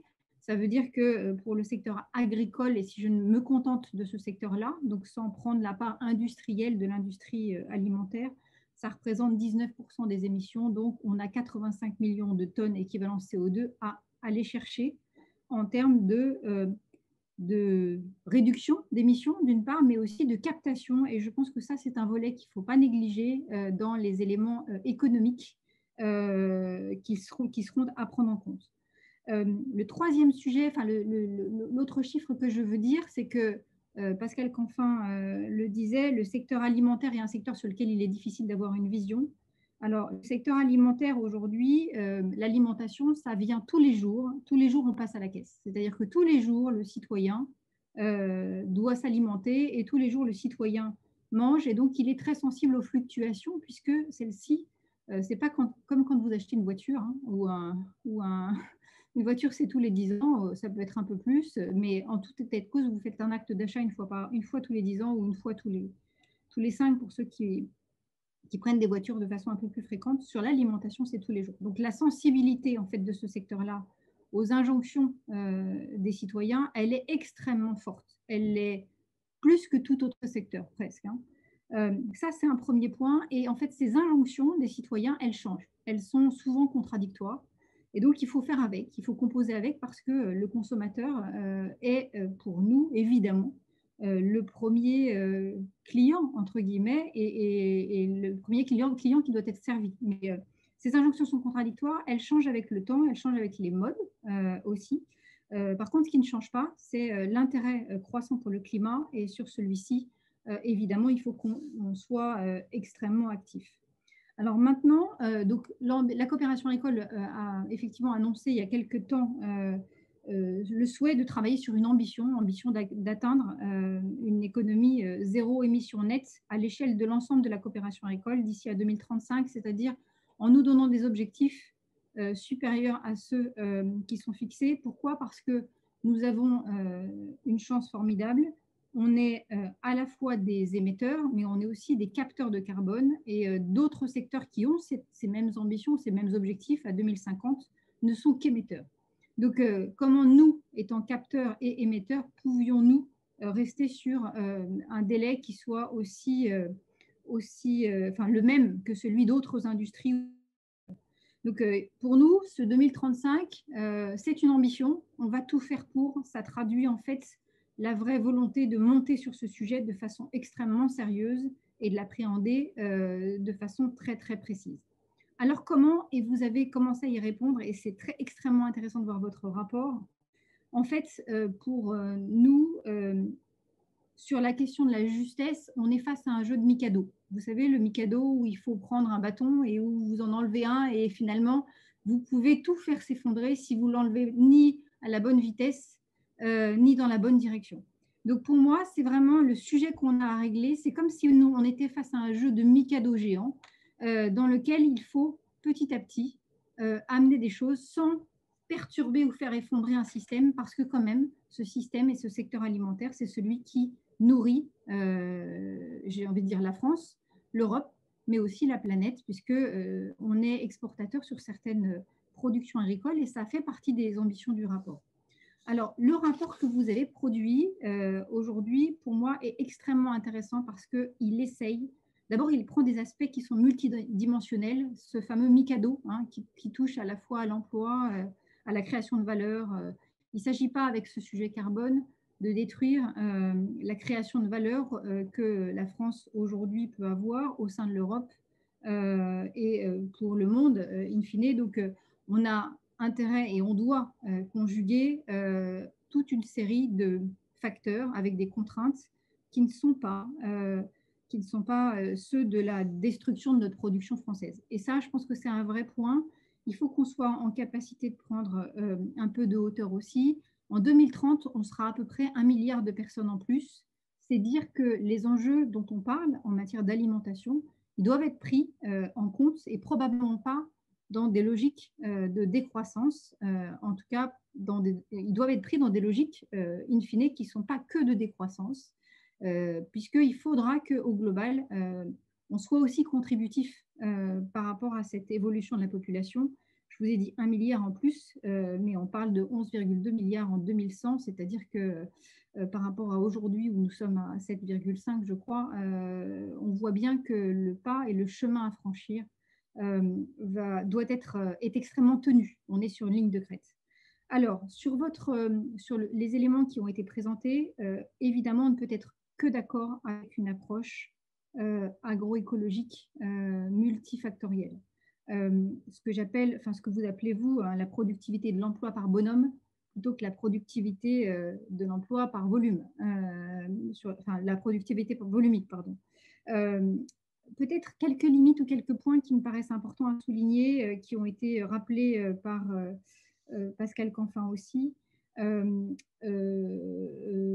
Alors, le premier point, c'est celui du modèle qui part d'un prérequis, qui est l'harmonisation des règles européennes. Évidemment, c'est quelque chose qui doit arriver parce que sans ça, nous n'aurons pas la capacité, entre guillemets, à être compétitifs. Et en fait, l'équation qui est l'équation acceptable, à mon sens, ou l'équation juste, c'est celle qui ne pèse, enfin, qui ne viserait pas à réduire notre production, nos émissions de carbone en acceptant d'importer des tas de produits qui, eux, seraient produits avec beaucoup de CO2. On est bien sur un écosystème fermé dans lequel l'ensemble des émissions planétaires comptent. Et il faut évidemment qu'on soit pas qu'on prenne bien en compte ces aspects-là. Donc, la question d'un modèle européen, ou en tout cas de règles européennes, d'harmonisation de règles européennes, et même en allant plus loin sur le sujet des accords Mercosur, donc des barrières qu'on met finalement aux frontières de l'Europe pour accepter ou non au sein de l'Union européenne des produits qui rentrent et qui ne répondraient pas aux mêmes exigences que nos agriculteurs, n'est pour nous pas une équation juste. Donc, c'est vraiment un point qui est fondamental. Le deuxième sujet que je voudrais souligner, c'est celui qui concerne le prix, l'acceptabilité et l'augmentation du prix. Ça fait partie des éléments de votre scénario, scénario dans lequel il y a une augmentation du prix des produits, ou un surenchérissement, entre guillemets, de l'alimentation. Ce qu'on voit quand même depuis ces dernières années, c'est que c'est tout le contraire qui s'est passé. C'est-à-dire que depuis une dizaine d'années, et même depuis plus longtemps, dès qu'on a un peu de moyens à dégager, eh bien, ce n'est pas sur l'alimentation qu'on le met, c'est plutôt sur d'autres produits, des nouvelles technologies ou autres. Alors, je vois Pierre-Marie Aubert qui dodeline de la tête. Alors, ce qu'on a, et on a vu aujourd'hui, il y a un article qui est sorti dans les marchés et qui fait état, donc IRI a fait une enquête, je dirais très récente, et qui montre que, en fait, il y a un renchérissement du panier moyen des Français qui s'est fait pendant le Covid, de plus 1,1 à plus 1,6% pendant la période du Covid. Donc, tout n'est pas désespéré, j'ai envie de dire.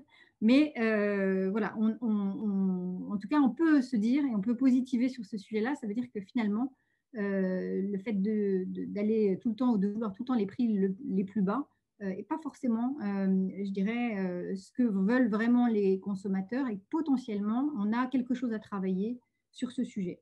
Mais c'est évidemment un des paramètres de l'équation qui va être indispensable pour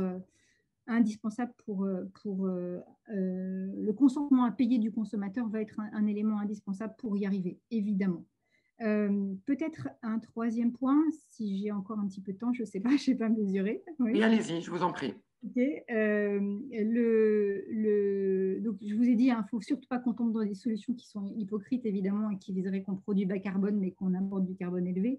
Je pense qu'il faut qu'on fasse attention donc, au sujet de la décroissance. Et cette question-là, pour moi, est une question qui est fondamentale. Les deux filières exportées, les deux filières que vous avez étudiées sont des filières qui sont exportatrices. D'accord ? C'est important quand même à signifier, parce qu'il y a des tas d'autres filières. Je pense notamment à la filière fruits et légumes. J'ai regardé les chiffres avant-hier, moins 3,3 milliards d'euros en termes de balance commerciale. La viande, moins 1,1 milliard. Les protéines végétales, moins 2 milliards. Donc en fait, on voit bien que la France aujourd'hui, sur sa production agricole, n'est pas autosuffisante sur un certain nombre de productions. Et ça, c'est aussi des choses qu'il faut qu'on prenne en compte, parce que autant se dire, on peut réduire finalement un petit peu notre capacité productive sur des productions qui occupent une surface agricole élevée. Mais en fait, dans le même temps, il faut savoir qu'on importe des produits et qu'on dépend d'un certain nombre de productions qui sont hors France pour pouvoir alimenter et nourrir notre population. Donc, il faut qu'on fasse effectivement très attention aussi à ce point-là. Et l'étude mériterait d'être faite d'un point de vue global et pas que sur des filières exportatrices, si je pouvais me permettre un commentaire par rapport à ce sujet.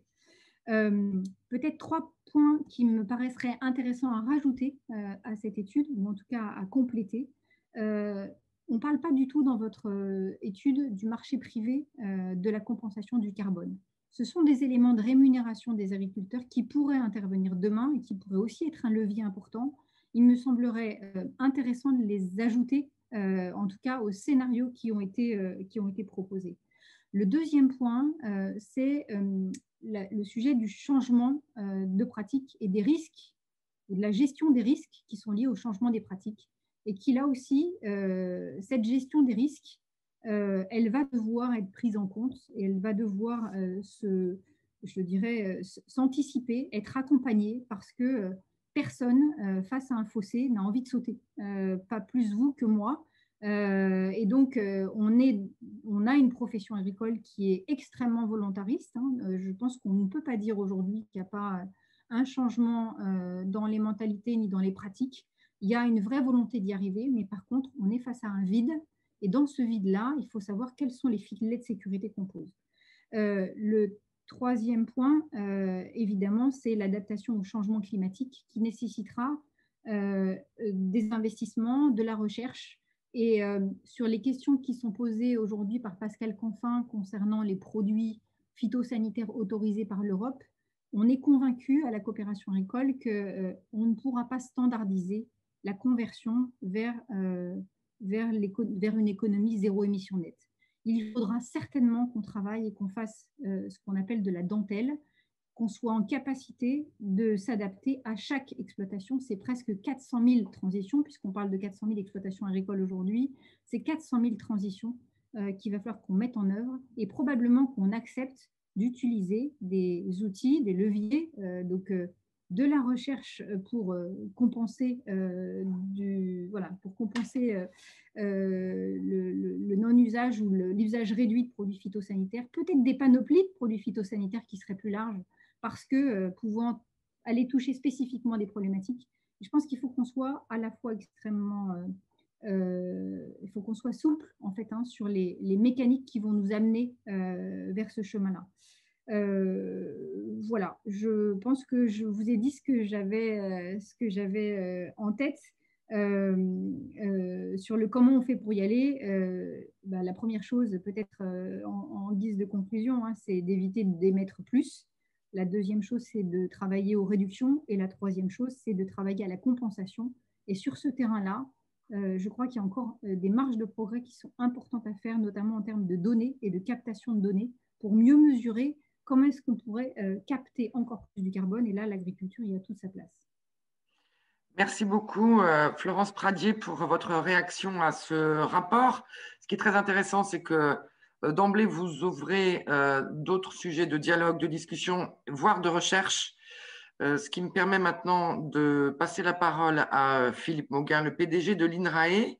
On a vu que le système agricole, agroalimentaire actuel, évidemment, est basé sur l'offre, et l'étude de l'IDRI nous montre qu'on pourrait quand même commencer à s'intéresser d'une part à la demande des consommateurs et d'autre part aux filières. Est-ce que cette question, l'ouverture de cette question, peut-être, devrait être, doit être un axe de recherche? Philippe Mauguin. Oui, bonjour à toutes et à tous. Bonjour, merci Brigitte. Et tout d'abord, permettez-moi à mon tour de saluer le travail qui a été fait par l'IDRI avant de répondre à la question qui est majeure. C'est un gros boulot, c'est intéressant. Ce n'est pas la première fois qu'on a des échanges et qu'on travaille ensemble. On se souvient qu'il y avait eu sur la précédente étude le scénario 10 Years for Agroécologie, TIFA en Europe, justement, qui était un des leviers, on va dire, de ce projet de transition juste, avait été l'objet de bonnes interactions et notamment en reprenant à la fois des modèles, notamment le modèle GlobeAgri que les chercheurs de l'INRA à l'époque et du CIRAD avaient mobilisé. Donc là, il y a une nouvelle proposition qui est faite, qui arrive probablement au bon moment et qui rejoint, et c'est peut-être ça que je voulais évoquer dans un premier temps, à la fois le diagnostic qu'on peut faire des conditions d'une transition écologique, d'une transition démographique, d'une transition énergétique et d'une transition alimentaire réussie à l'échelle de la planète, à l'échelle de l'Europe, à l'échelle de notre pays. C'est vrai que sans rentrer dans les chiffres, mais Florence Pradier l'a évoqué tout à l'heure et ça a été, on l'a tous à l'esprit, 2050, 25 à 30% de population en plus sur la planète, avec une déforestation qu'il faudrait enfin réussir à contenir, et donc une artificialisation des sols agricoles qui continue de progresser au niveau mondial, ne serait-ce que par le développement des métropoles et l'accueil des populations qui arrivent. Ça veut dire que l'équation est compliquée. Il faudra faire face à ce surcroît de population sans terres agricoles supplémentaires a priori, peut-être avec un peu moins, on va essayer de les préserver autant que possible, dans un contexte de dérèglement climatique où les rendements agronomiques ont tendance déjà aujourd'hui à plafonner dans beaucoup de régions du monde avec les effets du climat, en intégrant les objectifs de la décarbonation, qui sont finalement les objectifs du développement durable et du carbone renouvelable, hein, substituer les intrants qui ont été quand même des leviers importants, des augmentations de l'offre alimentaire dans les années 1950-2000. Bref, on va avoir une équation qui est compliquée. Et l'analyse de nos scientifiques, qui rejoint, je pense, en bonne partie celle qu'on trouve dans le socle de l'étude qui est présentée aujourd'hui, c'est qu'il faudra combiner plusieurs leviers. Le levier de la réduction du gaspillage alimentaire dans les pays du Nord et des pertes après récolte est un levier qui reste quand même un levier important. On ne l'a pas évoqué aujourd'hui, mais on continue de travailler dessus. C'est pas loin de 30% de la production agricole ou alimentaire qui est perdue. On ne va pas le réduire à zéro.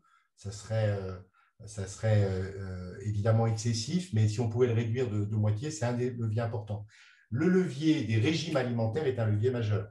Et donc là, on commence de retrouver évidemment ce que présente IDRI aujourd'hui, l'importance de jouer sur le levier des consommations alimentaires, des comportements. Et il y a un vrai intérêt à combiner la santé des citoyens de la planète avec la santé de la planète. Et on sait, heureusement, c'est quand même la bonne nouvelle, dans cette équation un peu difficile, que certains pourraient qualifier d'équation impossible, c'est qu'il y a des régimes alimentaires qui peuvent être à la fois sains et durables. Donc, on travaille, nos chercheurs, évidemment, travaillent là-dessus. Et le troisième levier, c'est la transition agroécologique, c'est-à-dire comment on réussit à maintenir une agriculture performante dans les différentes régions du monde. Évidemment, l'Europe nous intéresse aujourd'hui plus particulièrement, mais on sait bien que si on arrivait à progresser qu'en Europe et indépendamment des autres blocs géographiques, on ne sera pas dans une situation stable. Et donc, on essaye de travailler aussi avec nos partenaires de la recherche agronomique mondiale pour trouver des vecteurs de transition agroécologique qui permettent de maintenir une performance et tout en réduisant l'utilisation des intrants, en suivant les objectifs de la décarbonation. Et il faut qu'on combine les trois. Et comme ça a été dit par tous les panélistes jusqu'ici, la grosse difficulté, c'est de les connecter ensemble. Et c'est vrai qu'on ne va pas dire le contraire. Les politiques publiques, les stratégies des acteurs, souvent, y compris les stratégies de la recherche, ont été, jusqu'à ces dernières années, un peu trop déconnectées. Donc, on avait une stratégie de l'offre, et y compris de l'offre de recherche agronomique pour réduire les pesticides, intégrer les capteurs, l'agriculture numérique, les agroéquipements, etc., mais un peu déconnecté quand même de l'évolution des comportements alimentaires. Et on voit bien qu'on n'arrivera pas à faire ces évolutions si on n'arrive pas à reconnecter l'ensemble. Et ça, c'est vraiment au cœur des priorités qu'INRAE vient d'adopter. Notre conseil scientifique et notre conseil d'administration au mois de décembre 2020 ont validé un plan stratégique INRAE 2030 qui est assez convergent avec l'étude qui est proposée aujourd'hui. Et en fait, on veut essayer dans les recherches d'accélérer la transition agroécologique en la connectant aux transitions alimentaires. Et donc, ça veut dire que c'est pas, évidemment, les acteurs agricoles ont commencé de le faire, les coopératives, on a un certain nombre d'exemples, et heureusement, en France et en Europe, d'actions qui sont en train, les gens ne nous attendent pas non plus, et ont commencé de bouger dans ce sens-là. On sait qu'il y a une connexion, par exemple, entre la diversification des protéines dans la ration alimentaire, dans les régimes alimentaires, plus de protéines végétales, moins de protéines animales, et l'intérêt d'utiliser des légumineuses, notamment dans la diversification des rotations agricoles, qu'il peut y avoir une cohérence et une convergence entre des enjeux agroécologiques et des enjeux alimentaires. Donc, c'est ça qu'on essaye de reconnecter. La grande priorité de ce plan stratégique INRAE 2030, elle tourne autour de l'accélération de cette transition alimentaire en intégrant les enjeux économiques et sociaux. Ce que fait l'étude, c'est assez compliqué, on ne va pas se le cacher. Il y a peu de modèles, quand on parle des modèles GlobeAgri ou des autres modèles qui sont utilisés par les économistes au niveau international pour se projeter en 2050, on intègre quoi? L'évolution de la démographie, l'évolution des surfaces agricoles mobilisables, l'évolution du climat, des enjeux de politique publique, la consommation d'énergie et la bioéconomie, évidemment, est un paramètre très important aussi de nos recherches, puisqu'il va y avoir des besoins de carbone renouvelables dans tous les secteurs d'activité et pas que dans l'agriculture. Et donc, ça peut rendre plus compliqué l'équilibre alimentaire. Donc, il faut qu'on ait une forme de bioéconomie qui soit circulaire, qui intègre à la fois la priorité à l'offre alimentaire, mais aussi la fourniture de carbone renouvelable dans les secteurs des matériaux et de l'énergie. C'est un sujet qui est arrivé déjà dans la barre de chat, ça pose des questions concrètes. Hein. Méthanisation, c'est bien, c'est pas bien. Comment on peut combiner le développement de la méthanisation pour fournir du biogaz renouvelable sans déséquilibrer la transition agroécologique? C'est typiquement des sujets sur lesquels on travaille. Et c'est vrai qu'on n'a pas de modèle qui, pour le moment, consolide l'ensemble des données, y compris tous les modèles de comportement et de consommation alimentaire. Donc, nos chercheurs, nos économistes travaillent dessus. On est raisonnablement optimiste sur le fait que, alors l'étude a pris des hypothèses, du coup, et ça a été présenté par les auteurs, a fait des proxys, comme on dit, et on essaye de travailler à des modèles qui vont mieux intégrer demain, qui vont donc permettre d'affiner les scénarios tels qu'ils ont été présentés.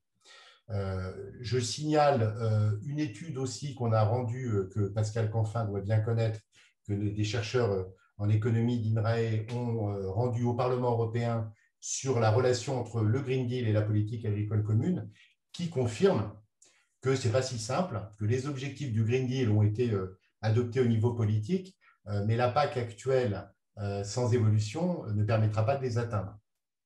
Et comme ça a été dit aussi par Pascal Canfin, une forme de renationalisation de la PAC a déjà commencé dans le passé, mais si elle s'accentue encore et qu'on n'a pas une coordination des stratégies avec des objectifs partagés, que ce soit sur la réduction des pesticides, la séquestration du carbone, ou des objectifs aussi d'infrastructures agroécologiques et de développement de ces alternatives, s'ils ne sont pas partagés, on sait qu'on n'y arrivera pas, parce que les comportements concurrentiels dans le marché communautaire, qui reste le marché de référence pour l'ensemble de nos filières, font que personne n'aura intérêt à prendre le risque de la transition. Peut-être ça qu'il faudrait qu'on travaille, qui est peu développé dans l'étude qui nous est présentée, puisque, mais c'est normal, ce n'est pas une critique, elle présente deux scénarios très contrastés, un scénario qui semble parfait, puisqu'il propose plus d'emplois. Non, mais c'est bien parce que ça fait… On voit qu'il y a des convergences possibles entre les attentes du monde agricole et agroalimentaire. Les agriculteurs, ils ont plutôt envie de vivre par les prix des produits qu'ils vendent que par les aides, qui sont aléatoires, qui sont sans arrêt remises en question. Le monde de l'environnement, le monde des citoyens qui sont intéressés par les questions alimentaires attend aussi une forme de convergence entre les acteurs agricoles et puis l'ensemble des citoyens. Donc, on a envie de ça. Ce scénario qui est proposé, le scénario dit territorial, propose donc un mix qui est intéressant et qui permet de dessiner une trajectoire. Après, la façon de la mettre en œuvre, cette trajectoire, c'est là que ça reste compliqué. Parce qu'on a peu de leviers pour le moment dans la PAC. On peut dire que la PAC est une politique agricole commune et pas une politique alimentaire commune, loin s'en faut. On a peu d'outils, même dans la politique nationale. On voit qu'il y a tout un débat sur l'étiquetage environnemental et on essaye de proposer des outils, des bases de données, mais c'est des milliers de références de produits agricoles, de produits alimentaires.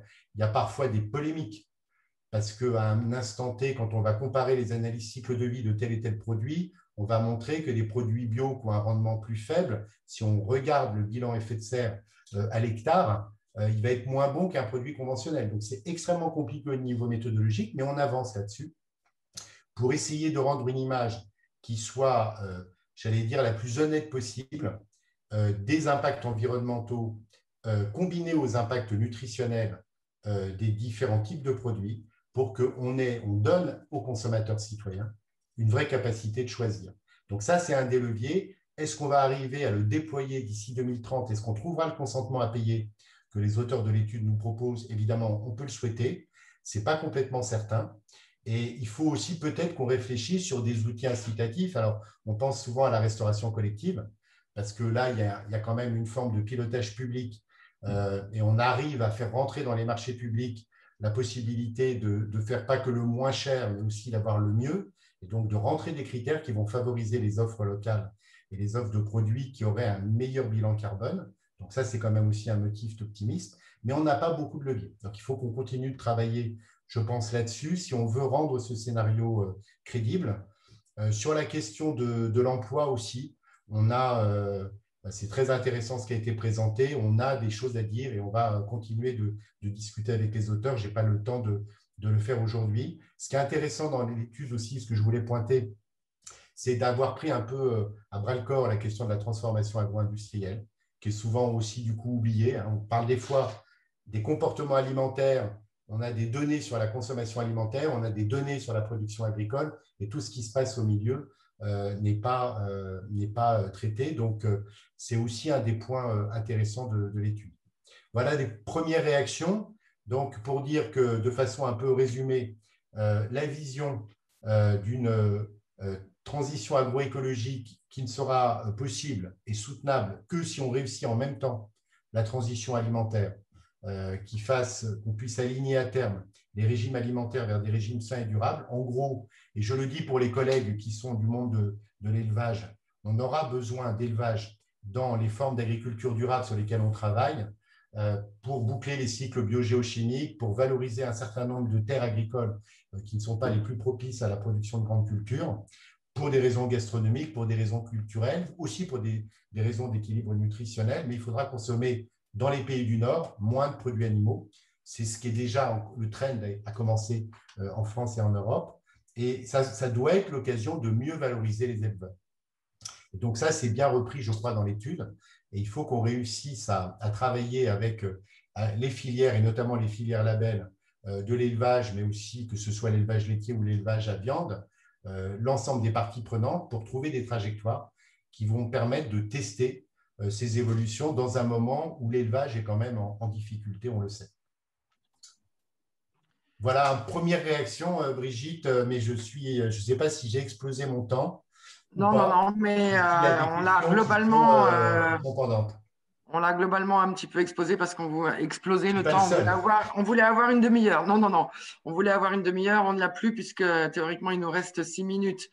Ce que je voudrais quand même signaler, c'est qu'on comprend combien ce sujet doit avancer encore par de la recherche et combien il est évidemment éminemment politique, quelle que soit sa technicité, qui est essentielle aussi. Et c'est aussi un enjeu qu'avait souligné tout à l'heure Pascal Canfin. Ce que je voudrais proposer maintenant, alors je voudrais remercier toutes les personnes qui assistent à ce webinaire parce que vous avez quand même été plus de 300 et merci beaucoup pour toutes vos questions, la qualité de vos remarques.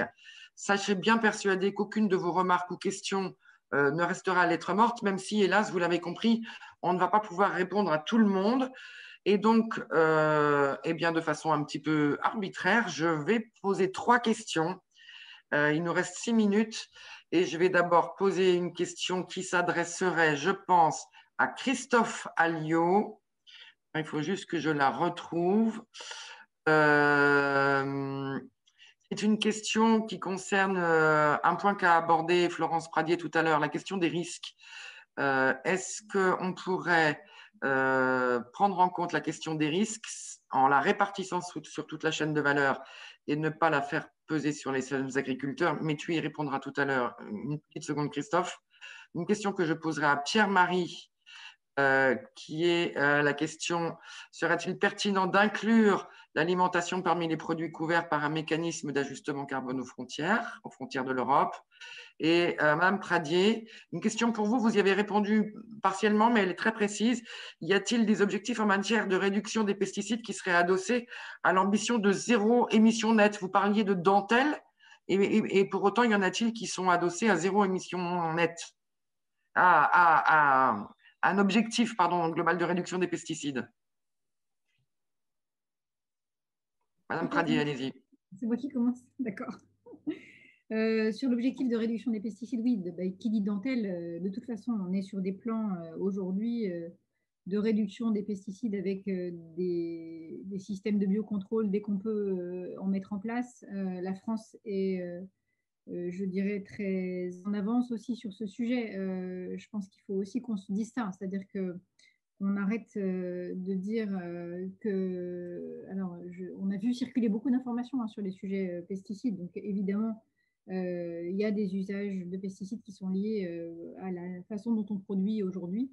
Renoncer aux pesticides sous-entendra d'aller chercher d'autres leviers ou d'autres recherches. On voit bien qu'on a buté sur le sujet des néonicotinoïdes sur des impasses tout à fait techniques, c'est-à-dire que le choix n'est plus d'utiliser ou pas un pesticide, il est de continuer ou pas à produire du sucre, in fine. C'est-à-dire que on arrive dans certains cas à de telles situations de dégradation de production que face à la concurrence internationale, enfin européenne avant tout et internationale ensuite, eh bien, la question qui se pose, en tout cas, c'est le maintien de notre capacité productive.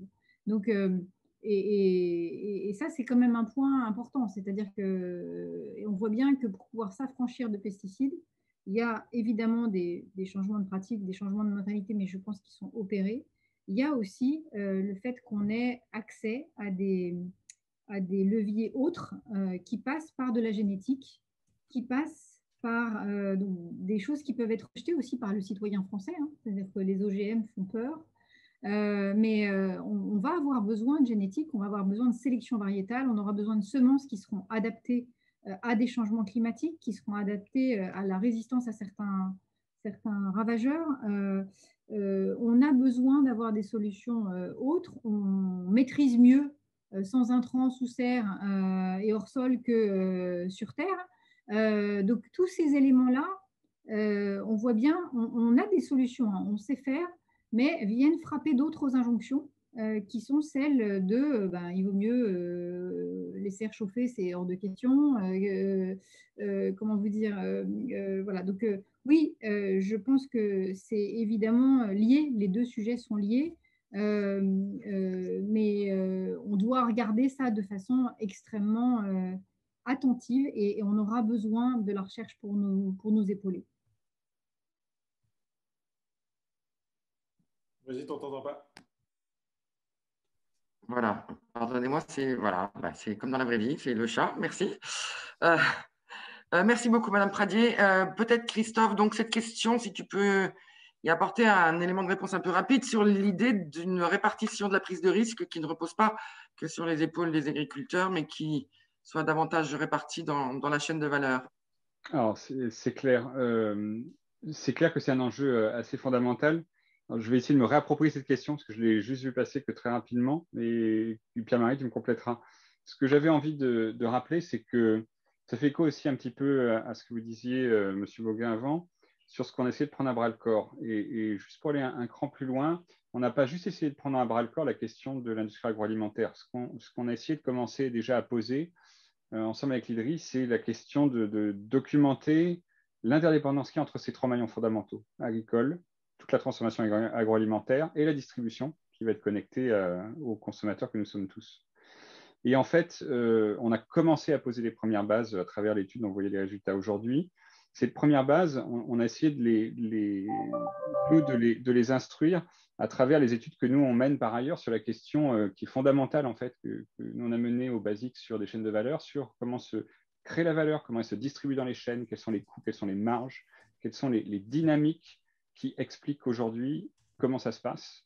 Et on a besoin de ça pour poser des bases qu'on est en train de faire en ce moment avec l'IDRI, pour amener un modèle qui puisse aller de la production agricole jusqu'à la consommation et qui permette de beaucoup mieux documenter ce qui joue et ce qui, à notre avis, n'est absolument pas présent dans les modèles économiques actuels, qui passent complètement sous couvert ça et qui le font de manière beaucoup plus théorisée que ces pratiques assez fondamentales des acteurs économiques en lien les uns avec les autres. En fait, dit autrement, si le risque aujourd'hui est sur les agriculteurs, c'est bien parce que justement, il y a une capacité, une asymétrie de négociation et que ce risque, il est reporté à l'amont de la chaîne et sur un certain nombre d'acteurs dans la chaîne qui n'ont pas tous les mêmes capacités justement d'encaisser les chocs et demain, en fait, les mutations qui vont venir. Et j'ai envie de dire en conclusion, l'enjeu, est-ce que c'est juste une répartition du risque, pour reprendre votre image, Florence? Ça, c'est si on voit un Mikado et si on a peur de l'avenir. Est-ce que l'enjeu, c'est pas d'arriver à construire, nous, on vient documenter des éléments, mais est-ce que c'est pas d'arriver à construire une volonté ensemble de marcher en commun entre la partie agricole, la partie de transformation et la distribution? Parce que les défis sont sur tout le monde. Et donc, certains vont peut-être pouvoir mieux se protéger que d'autres à court terme, mais tout le monde va en payer l'addition. On en est assez certain dans 15, dans 20 ans si on n'a pas réussi à bouger. Mais il faut arriver à documenter ça et à donner les perspectives pour redonner envie aux acteurs d'y aller ensemble. Et comme vous le disiez, Florence, à une échelle il y a plein de choses qui se passent à des échelles individuelles de certains acteurs et autres, sauf qu'on est face à un problème systémique, il faut que ce soit le système qui bouge. Et en fait, c'est comment on arrive à embarquer tout le monde dans cette direction-là. Je ne sais pas, Pierre-Marie, si tu veux aussi réagir là-dessus, mais c'était un peu mon idée, quoi. Je veux bien réagir. Qui a envie de réagir aussi. Vas-y, Philippe. Oui, merci. Oui, je pense qu'on a une échelle des territoires, et ça fait écho évidemment au nom du scénario 2, socio-territorial. L'échelle des territoires, c'est une bonne échelle, effectivement. Après, on peut discuter du périmètre du territoire, mais c'est une bonne échelle pour tester aussi des innovations. parce que ça, c'est important de le partager avec les internautes qui nous écoutent. On pourrait avoir l'impression qu'il y a une étude de l'IDRI, il y a des études d'INRAE, il y a des discussions de la PAC. Tout ça est assez compliqué, un peu théorique.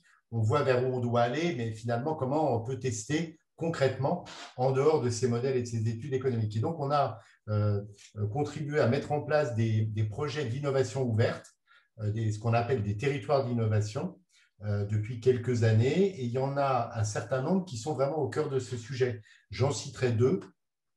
Il y a un territoire d'innovation qui est porté par la métropole du Grand Dijon, avec l'appui des chercheurs d'INRAE, pour tester un scénario de transition agroécologique et alimentaire à l'échelle d'un territoire. Comment on arrive à articuler l'évolution des systèmes des itinéraires de production des agriculteurs, la stratégie de la COP qui est super impliquée. Donc, on va faire plus de légumineuses, quels investissements pour la transformation, le stockage, où sont les marchés, etc. La puissance publique locale qui s'engage dans la restauration collective, la communication en direction des consommateurs et des citoyens. Donc, voilà, c'est un petit laboratoire dans lequel, sur un vrai territoire, c'est en train de se passer en ce moment, l'ensemble de ces questions vont être testées. Un autre exemple qui est dans les territoires de l'Ouest, Bretagne, Normandie et Pays de la Loire, autour des filières animales. Quand on voit bien qu'elles ont des évolutions qui sont compliquées à mener dans les prochaines années, et notamment sur la prise en compte du bien-être animal, qui est une attente sociale forte et qui va devenir probablement de plus en plus une condition même d'accès au marché. Et là, il y a ensemble les agriculteurs, les coopératives des différentes régions, les chambres d'agriculture, la grande distribution. Les principales centrales de distribution sont là, les organisations de protection animale, les organisations de défense, de protection de l'environnement. Et donc, il y a eu un projet qui a été construit pour identifier des trajectoires d'évolution de ces filières dans les 10 prochaines années autour de scénarios qui sont finalement pas très éloignés de ce qu'on veut promouvoir à l'échelle de l'Europe.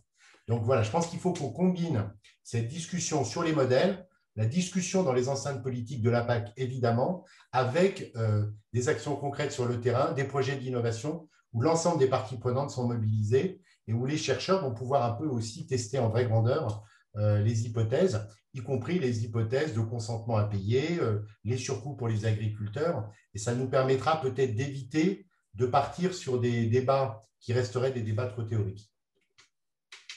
Merci beaucoup. Pierre-Marie, j'ai tout à l'heure rattrapé une question et j'espère qu'elle ne te semble pas trop piégeuse. Si elle te semble trop piégeuse, dis-le-moi. Et j'avais sélectionné cette question pour toi parce que le scénario TIFA, qui a maintenant 2 ans et demi, était un scénario qui avait réfléchi à l'alimentation à l'échelle du continent européen et dans un pas de temps plus long à l'échelle de 2050 dans les dimensions physiques, biophysiques de la production agricole. Et en ce moment, il y a le débat sur l'éventualité d'une taxe carbone aux frontières de l'Europe pour un certain nombre de produits.